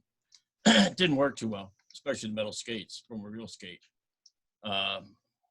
So anyway, the company was Focus, of course, with Dave Duncan and Christian Soy and Barrett. I forgot his nickname. Chicken? Eddie. Yeah, and Eddie Redicky. So I said, I'll go check them out and see if I like them, I'll help them. If I don't, forget it. I went out and met them, and they were all good people, I thought. At least not more crazy well, a little more crazy than I was in some cases. And so that's how I got into it. And then I started with Gentry. We rebuilt the spaces, workspaces. And then Duncan goes, can you build things in a curve? And I said, yeah, no problem. Next thing I know, I'm building ramps for Castle first, and then also for vans and triple crowns and stuff like that. So that's how I got into it. And like I say, I got more redacted. I'm in a mobile home right now. I'm a primary caregiver for mother-in-law. So most of my stuff's in storage, but I did find. There you go. World Cup. Yeah. Nice. Yeah. Somebody mentioned Bostic, and then one of my friends shot back east, because the sticker I just pulled off the cabinet with a little bit of wood. Where's the Final boarding. Yeah. Final boarding in Jenkintown. That's where I'm from originally. Oh, excellent, excellent. And you probably know up in Lansdale, what was it called? It's on the sweatshirt I've got. I know what it was. They took first Pennsylvania's logo and made it into a logo for their firm. I'll grab it in a minute. And then this one was made by Schmitz with Jose Cerda there in Tijuana, is where he's got his factory. But this is guy Cholo in Scum Skateboards. Yeah. Yeah. Nice. So that's what I got within reach where I'm sitting right now, and as you see, it's rather congested here. That's good. I mean, the awesome thing is everybody has something, and that's kind of what makes it fun. And we've been talking randomly about stuff, which is good too. But you know, everyone can chat over each other. I thought show and tell. It was actually Fish mentioned something to me earlier. I have one more thing. So you got one more? I have one more. It's the aluminum paddle board. A quick tail. Quick tail. Oh, those things were. It only has the tracker base plates on it. One day I was walking to the subway to go to work, and I saw this kid. He was riding this board, and I was like, "Oh my God!"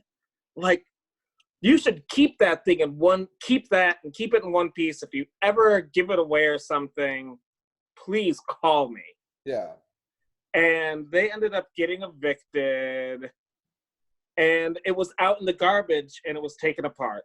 Wow. And this is what I salvaged. That's an amazing board. I have a crazy quick tail story, I'll tell you.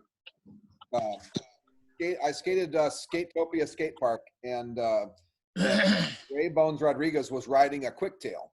And Skatopia Skate Park, the full length of the half pipe had a railing you could lean over. You could lean up against. And there was a kid, and I was just a few feet from him. I was watching, but there was a kid leaning over the rail watching. And Ray Bones Rodriguez lost his balance, and he shot his quick tail straight up the half pipe and twisted the kid's head open. He literally hit the kid straight in the forehead, and I think the kid got like 160 stitches or something like that. Yikes. That thing, oh my God. Yeah. Gnarly. Never, I mean, I'm like 13-year-old kid. I'm like, what the fuck was that? You know, like it was this gnarly thing.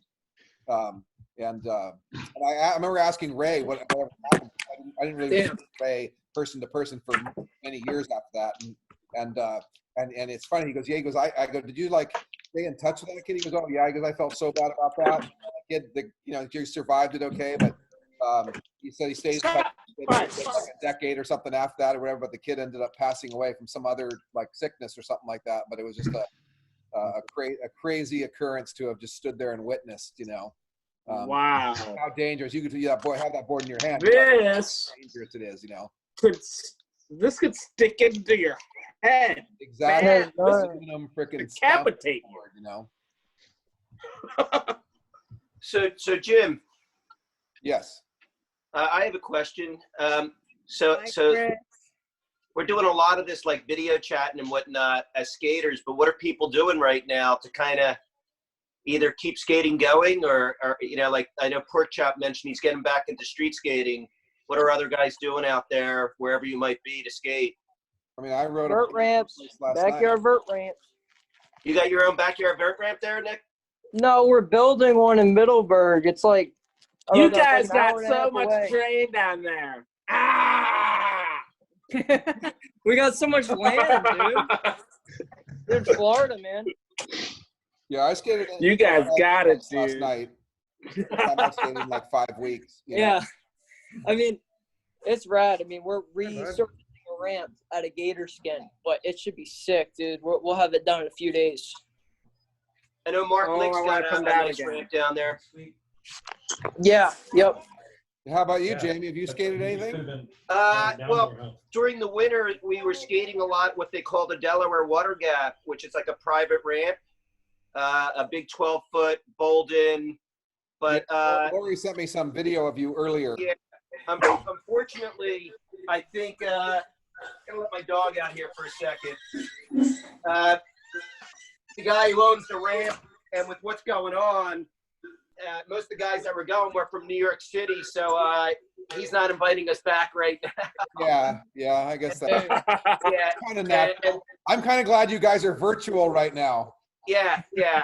And an old friend of mine that's a few years younger than me, about 5 years younger than me, who was like kind of the cheapskate generation here in the Philadelphia area.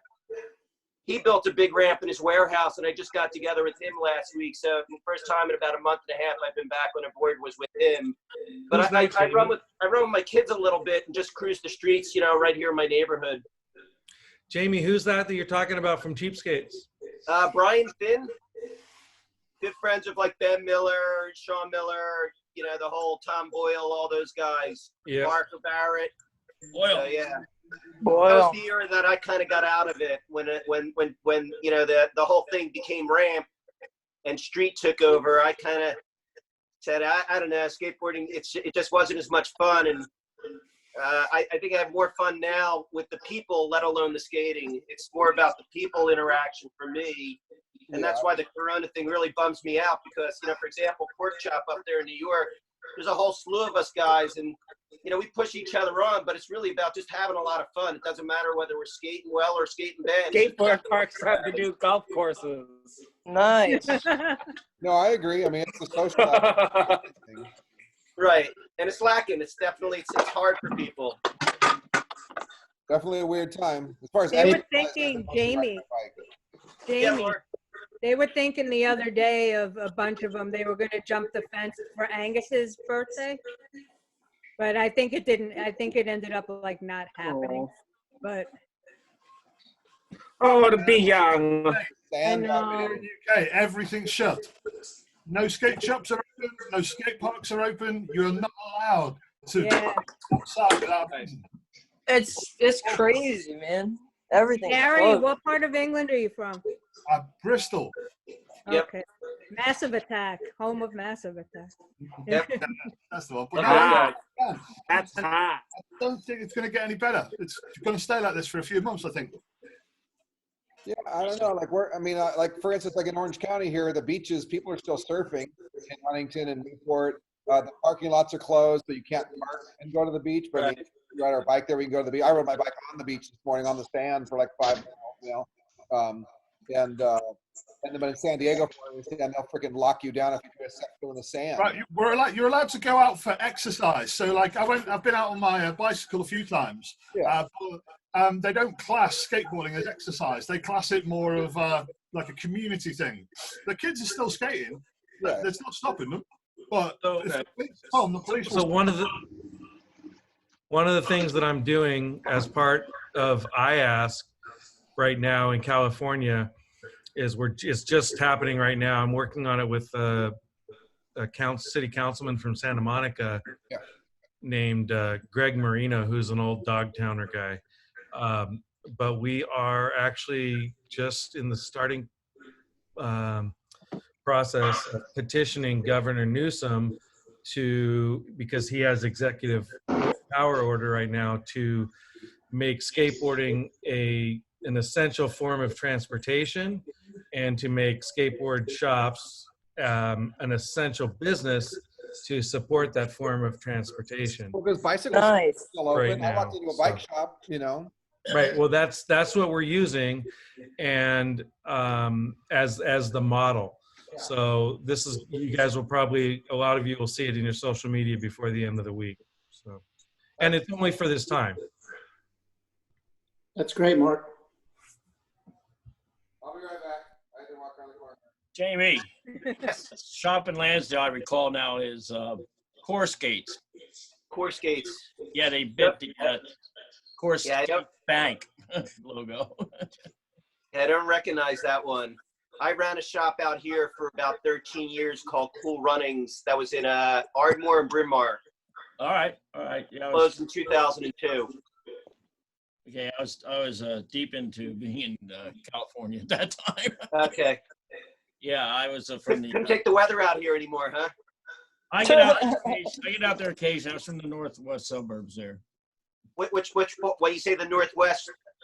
Well, yeah, well, it was Flowertown near Ambler, Jenkintown. Yep. I live in Berwyn near King of Prussia. Oh yeah, I used to work for the King of Prussia Post Office when I was in college. There you go. I think skateboards used to sell a lot of product to Cool Runnings. Yep. I remember that shop. And I remember Ambler Trophy too. Yep. Ambler Trophy as well, yeah. Yeah, so hey, Mike Smith, and what are you doing? You got to unmute yourself. Mike Smith. Lower left corner. Wait, hump ball Mike? Oh. There you go. There he is. Everybody. So Mike Smith is a skater that I met a few years back. He sent me a picture of his backyard with an empty pool in it. So I've been thinking about wondering if this thing's skatable. And I told him, it's skatable to me. And before you know it, he set up sessions there, and that thing went for a few years. How many years did you get out of that? The hump bowl. It lasted for just under 6 years. I was coming up on the 6-year anniversary in August of 2019 when I had to move. So, yeah, it was a good run, man. It was a lot of fun. Yeah, I'm stoked for you. It added a lot to your life, I can tell. So did you bring something for show and tell? What do you got for show and tell for us? Actually, Jim, it's funny you mention it. The very board that Klaus gave me, I'm gonna adjust the lighting here a little bit. You may recall this board, Jim. This is the Klaus that. No way. Oh yeah. Dude, that's Klaus. And Klaus gave me this board when I met the Picture Books, his son Finn and his buddy Phil, back in what was it, Jim? Like 2015, right around there. Somewhere like that. Okay, and yeah, Klaus signed it, and I wasn't gonna ride it, but man, who the hell wouldn't ride this? I know, dude. It looks so fun. It's a great board. It's a great board. So I've got some indies on it. I've got OJ Freeze. I don't know if you guys can see the OJs on there. It's awesome. And some indies on stage too. I'm telling you, it rides like a dream. It's a lot of fun to ride. Well, I want to say thank you for all the skaters who got to ride your backyard. I was one of the first ones too. I think I only made it there once, but I'm always working. I usually skate most places once. It really was cool. It was a lot of fun being able to create memories for people, lifetime memories for literally hundreds of people. I've actually been working on T-shirts and a deck. I really want to do a hump bowl deck. I have an idea in my mind of the shape. The only thing is I don't want to do a lot of them because I don't think the interest would be there for me to do a big run of them. But I do want to make a hump bowl board, and I do want to do some more T-shirts. I'm not done with that either. And a book. I want to write a book about it too. I think it's worth it. So thanks, Jim, for supporting it, man. It was really cool of you to be kind of an initial voice. You were always nice to me, my friend. So thank you. Cheers. Cheers. So, well, it's 2:00, guys. I think we should probably call this one. But I'm stoked everybody came. I mean, it's nice to have some friends to talk to rather than sit here by ourselves. I mean, I'm sure we're all getting sick of sitting here by ourselves, but it's nice to hear from you all and meet some new people and learn some new stories. And I appreciate you all joining in. Good to see the new faces. Rob, I hope your house is cleaned up efficiently. I hope I hope it's not too much lingering damage there. And then you can take. I appreciate that, Jim. I appreciate that, and I wanted to go back to dates, and I just really appreciate what you did for him and his mother, and I watched that from afar. And I knew him early on. I was really young when I first talked to him, and we were good buddies. But what you did during that time when he was passing, and what you did afterwards, that was unbelievable. So I don't want to, blow up, smoke up your butt, but you did something that. See, I did what I could. I was in the right place. I was close to him at that time. I like I said, I worked for myself. I had the time, so I took it and did what he would have done for me. You know what I mean? That's, if it was me, he would have been by my side the whole time and would have stayed there. And, Went back. I'm honored that skateboarding came up, and stood up and literally covered. We raised like $25,000 and paid for all his funeral expenses, and had a headstone made for him properly. So that it took a big burden off his mom, from having to deal with that. And a lot of people stepped up. I mean, Jim Muir made 25 boards and donated them and sold them. Collectors bought them, and he handed me a check for his mom for $5,000. It was really cool. People did come up. That's just epic, and that's something that you should be really proud of. I know. Oh, absolutely, I am. But I know that that's what we have to do for each other when we can. Good. Well, that was awesome. Yeah, there's a lot of people involved. It was very touching watching old friends like Steve Olson literally spoon feeding him. You know what I mean? It was wow. It was really beautiful. Skate like a what? Old man. Skate like an old man. We are old men. Well, I want to end with? With who? Anybody got anything they want to end with? I'm going to end this thing in a minute here, but I want anybody to have anything to say it. Cheers, everybody. Thanks, all. Good seeing everybody. I had a great Thanks, Jim, for doing this. It's awesome. Yeah. Thanks, Jim. Can't wait for the next one. And include me in the next one. Jim. Yeah. I missed it, but I'm glad to see everyone's faces. Yeah, I just keep posting these things randomly. I didn't post anything till this morning on this. Ken and I talked about this last week, but I'm not the best at that stuff. But I'll try to give more advanced notes. I would like to do one again later in the afternoon, maybe, so we can get maybe some of the Australians and stuff in here as well. I'm like, this one I kind of tried to get Klaus here because it wouldn't be too late in Europe, and so we got Klaus and Gary. But we'll see if we can get a couple Aussies in next time, maybe at 3 or 4 in the afternoon thing. So it'll be morning in Australia. So. Thanks for the heads up, Fish. Hey, Tony, what's going on, man? Long time no see. I know. I miss it. I wish we could get to a contest, but yeah. It'll all come back. It's just going to be a weird world for a while. Yeah. I think it's. Be well, everybody. Good talking with everybody. Thank you all for coming. I appreciate it, guys. Thanks, Sorry, Jim. I missed. I was busy. Hey, my New York friends. Love you guys. Stay strong up there. Thank Bye, you. James. And thank you for hosting us. Be well, everybody. Welcome, Jim. Bye, Steve. Bye. Bye, Lori. Bye. See ya. Bye, Tab. Yeah. Bye. Hey, John. Later. John Nicholson. John. Unmute yourself. You're muted, John. Muted, John. Oh. He's unmuted now. Oh. Yeah. Wait, I wanted to show you some I found in the garage. Oh, yeah. Oh, we all want to see what's in the garage. Can you hear me? I want to show these guys. Oh, that's cool. Oh, I got some trucks to show you guys too. We're up.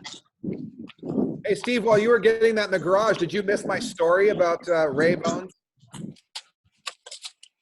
I probably did. Well, I was at Skatopia, and Ray Bones was riding one of those. Oh, wow. Oh, yeah, no, I did catch that story. And he speared the kid in the head. It was gnarly. Oh, my God. No, that's why I went to grab it. That's why I went to go grab this in the garage. So I went to Powell and I went in their vault, and they had a bunch of these laying in there, a bunch of different sizes. And I asked Michael if I could grab one to ride. So. Oh, I so would love one of those for my collection. Yeah, these are Rough Riders from Bones. I got Indies, but I actually ride this. This is a rider. Oh, it looks like it. Does it have a good flex to it? A good spring? Oh, yeah. It does. I rode it with Neil Blender, and he was super stoked on it. I was just going to say that. I bet you Neil Blender would love that thing. He was psyched. He's like, dude, I can't believe you're riding it. I'm like, what's made for, man? Dude, I'd love it. That's what they're made for. Awesome. It was made before I got on the team. I just want to share that with you. That's right. I'm cleaning out my my girlfriend's garage. We're tearing it down and whatnot, and I found these ATF 500. Yes, yeah. Nice. With pure juice Sims wheels. American Cycle Systems is what that stands for. Yeah. And then I don't know what the board is, but it snapped. It's like a composite fiberglass or something like that. Oh, it looks like a Z-Flex or something. Oh, it looks like a Hobie. Look at the tail. Flip it over again and turn it around. Hobie. Show us that tail. Hobie logo. Certainly looks like a Hobie with the logo. Yeah, but it got snapped somehow. And Yeah, but that's I just thought that's a that was 70s, yeah. super cool.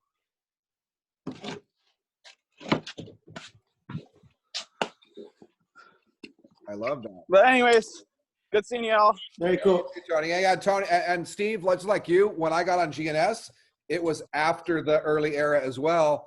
And I got, I have the red and yellow jersey. I never really wore it as a team rider, but I got one, and I've had it all these years.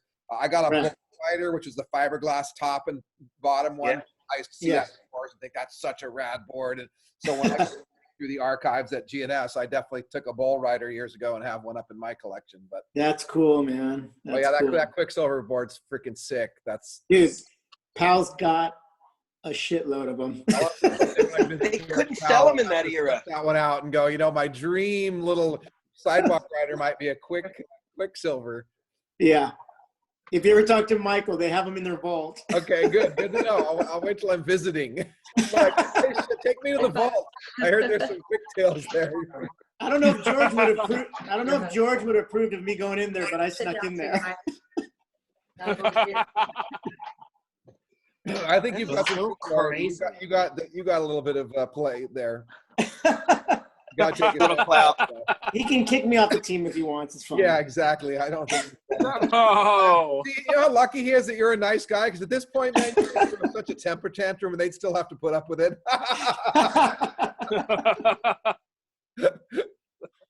Yeah, you're way past the point of put him in his place, just kick him off. Like, nope, that ain't gonna happen. So.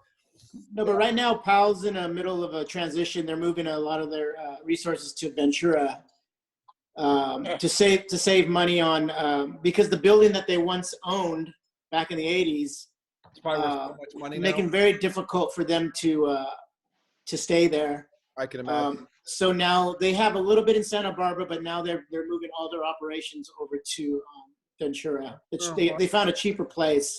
That's good. So right now it's kind of a bummer because, I have an online skate shop that sells all my products and stuff, and we can't even buy my boards from PAL because they're all sold out. Like, I can't even supply my own shop. Is that 'cause they haven't got the manufacturing up and running yet, or is that right? So soon, hopefully soon, they're going to be allowed to have people come back in. It just really depends on the city and what we're allowed to do. Yeah, I heard that there's definitely starting to be some scarcities even with online stuff because Northern California is a lot more locked down than Southern California. And both like Deluxe and NHS, whoever like that, are pretty much just shut down. Wow.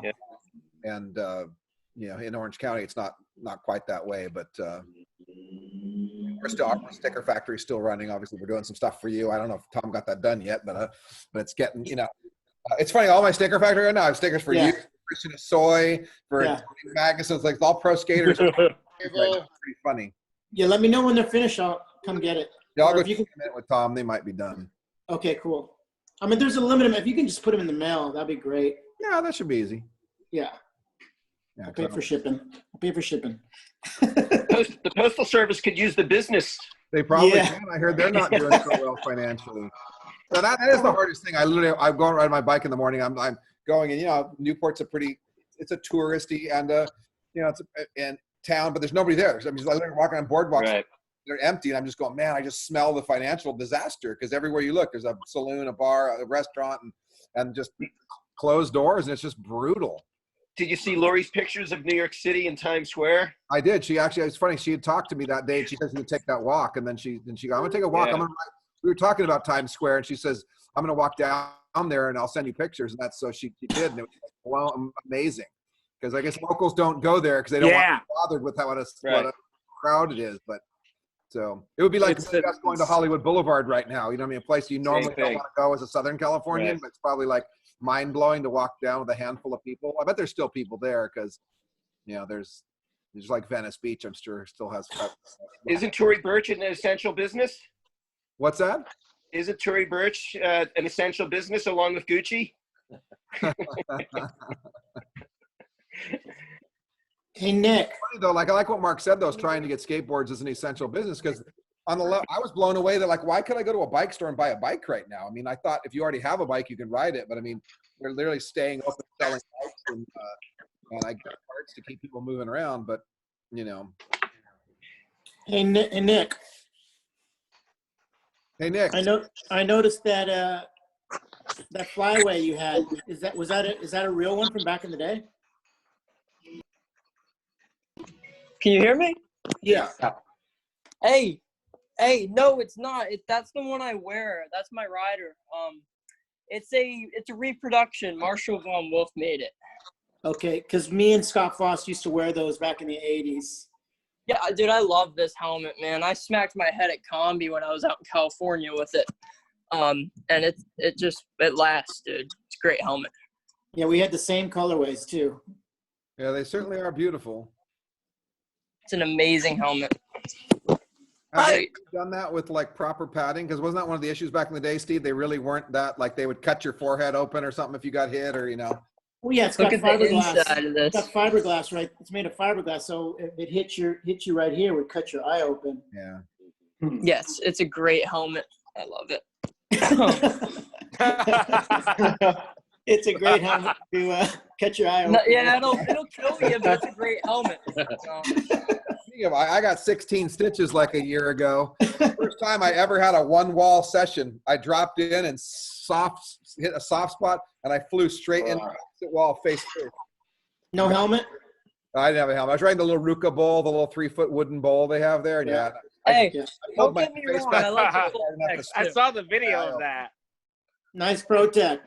So I love these things, man. The Protecs that we used to have back in the day didn't have those little slits on the side. Right. I cut mine out. Yeah. Oh, you did? Nice. Yeah. That's right. So I went to Scott Foss's house one day, and he showed me his old collection, and he still has his old Dayglow, like Dayglow green Protec he used to wear back in the Nice. back in the 80s. The orange rental ones from Surf and Turf. Nice. Yeah. I still have my flyaway That's my helmet, new- J. Adams Deluxe I used to wear down in Campbell and Winchester. What color was yours, Fish? It was a J. Adams Deluxe, so it was black primarily with the Yeah. rainbow colors, not like the current rainbow, but Yeah. color. Not surf and turf, but speaking of the turf, have you guys seen the pictures that they actually did dig up? Yes! Awesome. Yeah, I heard about that. Yes! Yeah, They want to have like a grand opening or something, right? Into a skate park somehow, so it's going to get remodeled, you know. Yeah, it's great. Is this like Oh, the fourth, I grew up fourth in time or Chicago. It's definitely And our up first there. skipping school to go there. Yeah, that was a crazy place. Yeah, me and McGill went there in 1980. We went to there, and we went to Apple Skate Park. It's lucky. Wow. Awesome. Never went to Cherry Hill. Oh, you never went to Cherry Hill? No way, really? So bummed. That was the trip you guys should have been Those to are Cherry three, Hill. like indoor ones. When I Apple, started skating, Cherry that Hill, place Skate just Odyssey. closed. Oh, really? Does anybody know of any other indoor parks? Apple, Cherry Hill, and Skate Odyssey. Were those the three? They were like the three major ones. I never made it to the turf. I heard it was great though. Well, the turf, I guess, was indoors too. Yeah, I Turf forget. was fun. Yeah, Turf turf was so indoors. fun. There was Cherry We're Hill, not talking about that. baby. I forgot. There's a replica of the Clover in Sturgis Bay, Wisconsin, way up top. Just sick. Nice. That There Clover was was an fun. To indoor slip. I park. remember having to change my wheels. I had like 97s on, and I couldn't even stay on my board. I just like ice skated, and I put 92s on or something. 92s. That was a slick place, man. It was slippery, but There was smooth. an indoor park in Sacramento, California, too, early days, and it wasn't even really cement. It was blue fiberglass ramps. Really? And really, Oh. really dusty. Yeah, I rode Skate Odyssey in Mission Viejo. That was a trippy indoor park. Where SoCal Skate Shop is on the same street. Where so every time I go to SoCal Skate Shop for something, I trip out. It's the same block that. All right, Jim, I got to take off. 2 I gotta hours get is going, too. my Let's time call- limit. let's just call this one, guys. Steve. I'm glad you guys have made it. Yeah. Peace. Great to see everybody. Stay safe. Love you guys. See you Stay soon. brave. God bless, man. All those stickers. Yeah, thank you. I'll go find out about them right now. All right, bye-bye. Stickers. All right, so I guess we're good. John, thank you for joining us. Scott. Thank you for having me. Yeah. Type your own name on too, you know. You're a big boy now, you can get your own account. Yeah. Who's that? Me? That's great. I love this guy. And Jamie? Yeah, I'm still building my computer. I'll be done soon. I just ordered a new hard drive. Super. You didn't have enough terabytes. No, I found it. I found it in the dumpster. So. No way. Yeah, free Score. MacBook Air. But yeah, just fucking put the operating system on a flash drive. Got it to work a little bit, so I figured I'd rebuild it completely. But yeah, can't beat a free MacBook Air. Mostly free. I would say that was Jamie walking in a ditch right now. Like you walking your dog in a ditch. Now it looked like a ditch, the angle you showed it. Now I can see it's like a little river area or something. Or Yeah, it's watching Jamie's dog pee. That's pretty awesome. Yep, it's a beautiful day out on the East Coast here. It's gorgeous here. It's going to be like in the 80s most of the week. It's crazy. This is the time we love out here. It's not even 60. It's like 59, 60 maybe. But it's not Sunny cold. day. It's just cool. Yeah. It's nice here. I think it's going to get too hot later this week, but it's been pretty nice.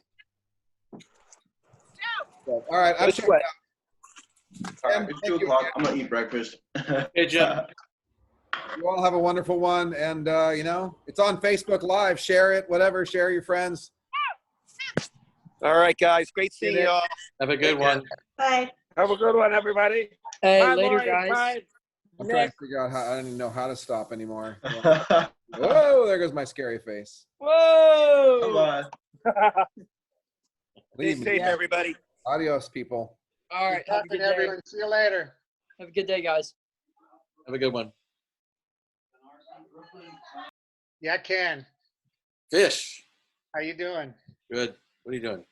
We're the binge Zoomers. We don't leave till the party's over. Yeah, we're the hardcores.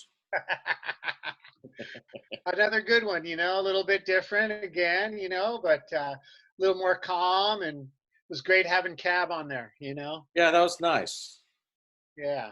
That was definitely nice. I invited him on mine, but you know, like you said, sometimes it's hard to get those guys involved, but I think, you know, he seen that everyone responding and stuff, and Mark Waters chiming in, what a good time, count me in on the next one. And you know, cool. That's cool. I think it brings it more to home and lets people understand, you know, it's just a fun thing, and you know, and breaks down the wall. But we're still on live, and Yeah, we're still on live. There's maybe something in the works for maybe on Friday, so we'll see. I'll let you know about it. I'll you know, messenger you. all righty, good deal. Yeah. Well, thanks again for having us and hosting. I appreciate it. Yeah, it's good seeing you, Fish. And everyone out there that liked it on Ken's feed, Robin, Logan, Jonathan, everybody jump in next time. It's Yeah, easy. Robin should have joined us. Yeah, that would have been nice. All right. Take care, Bye, man. brother. We'll talk Later, soon. Fish. Bye-bye.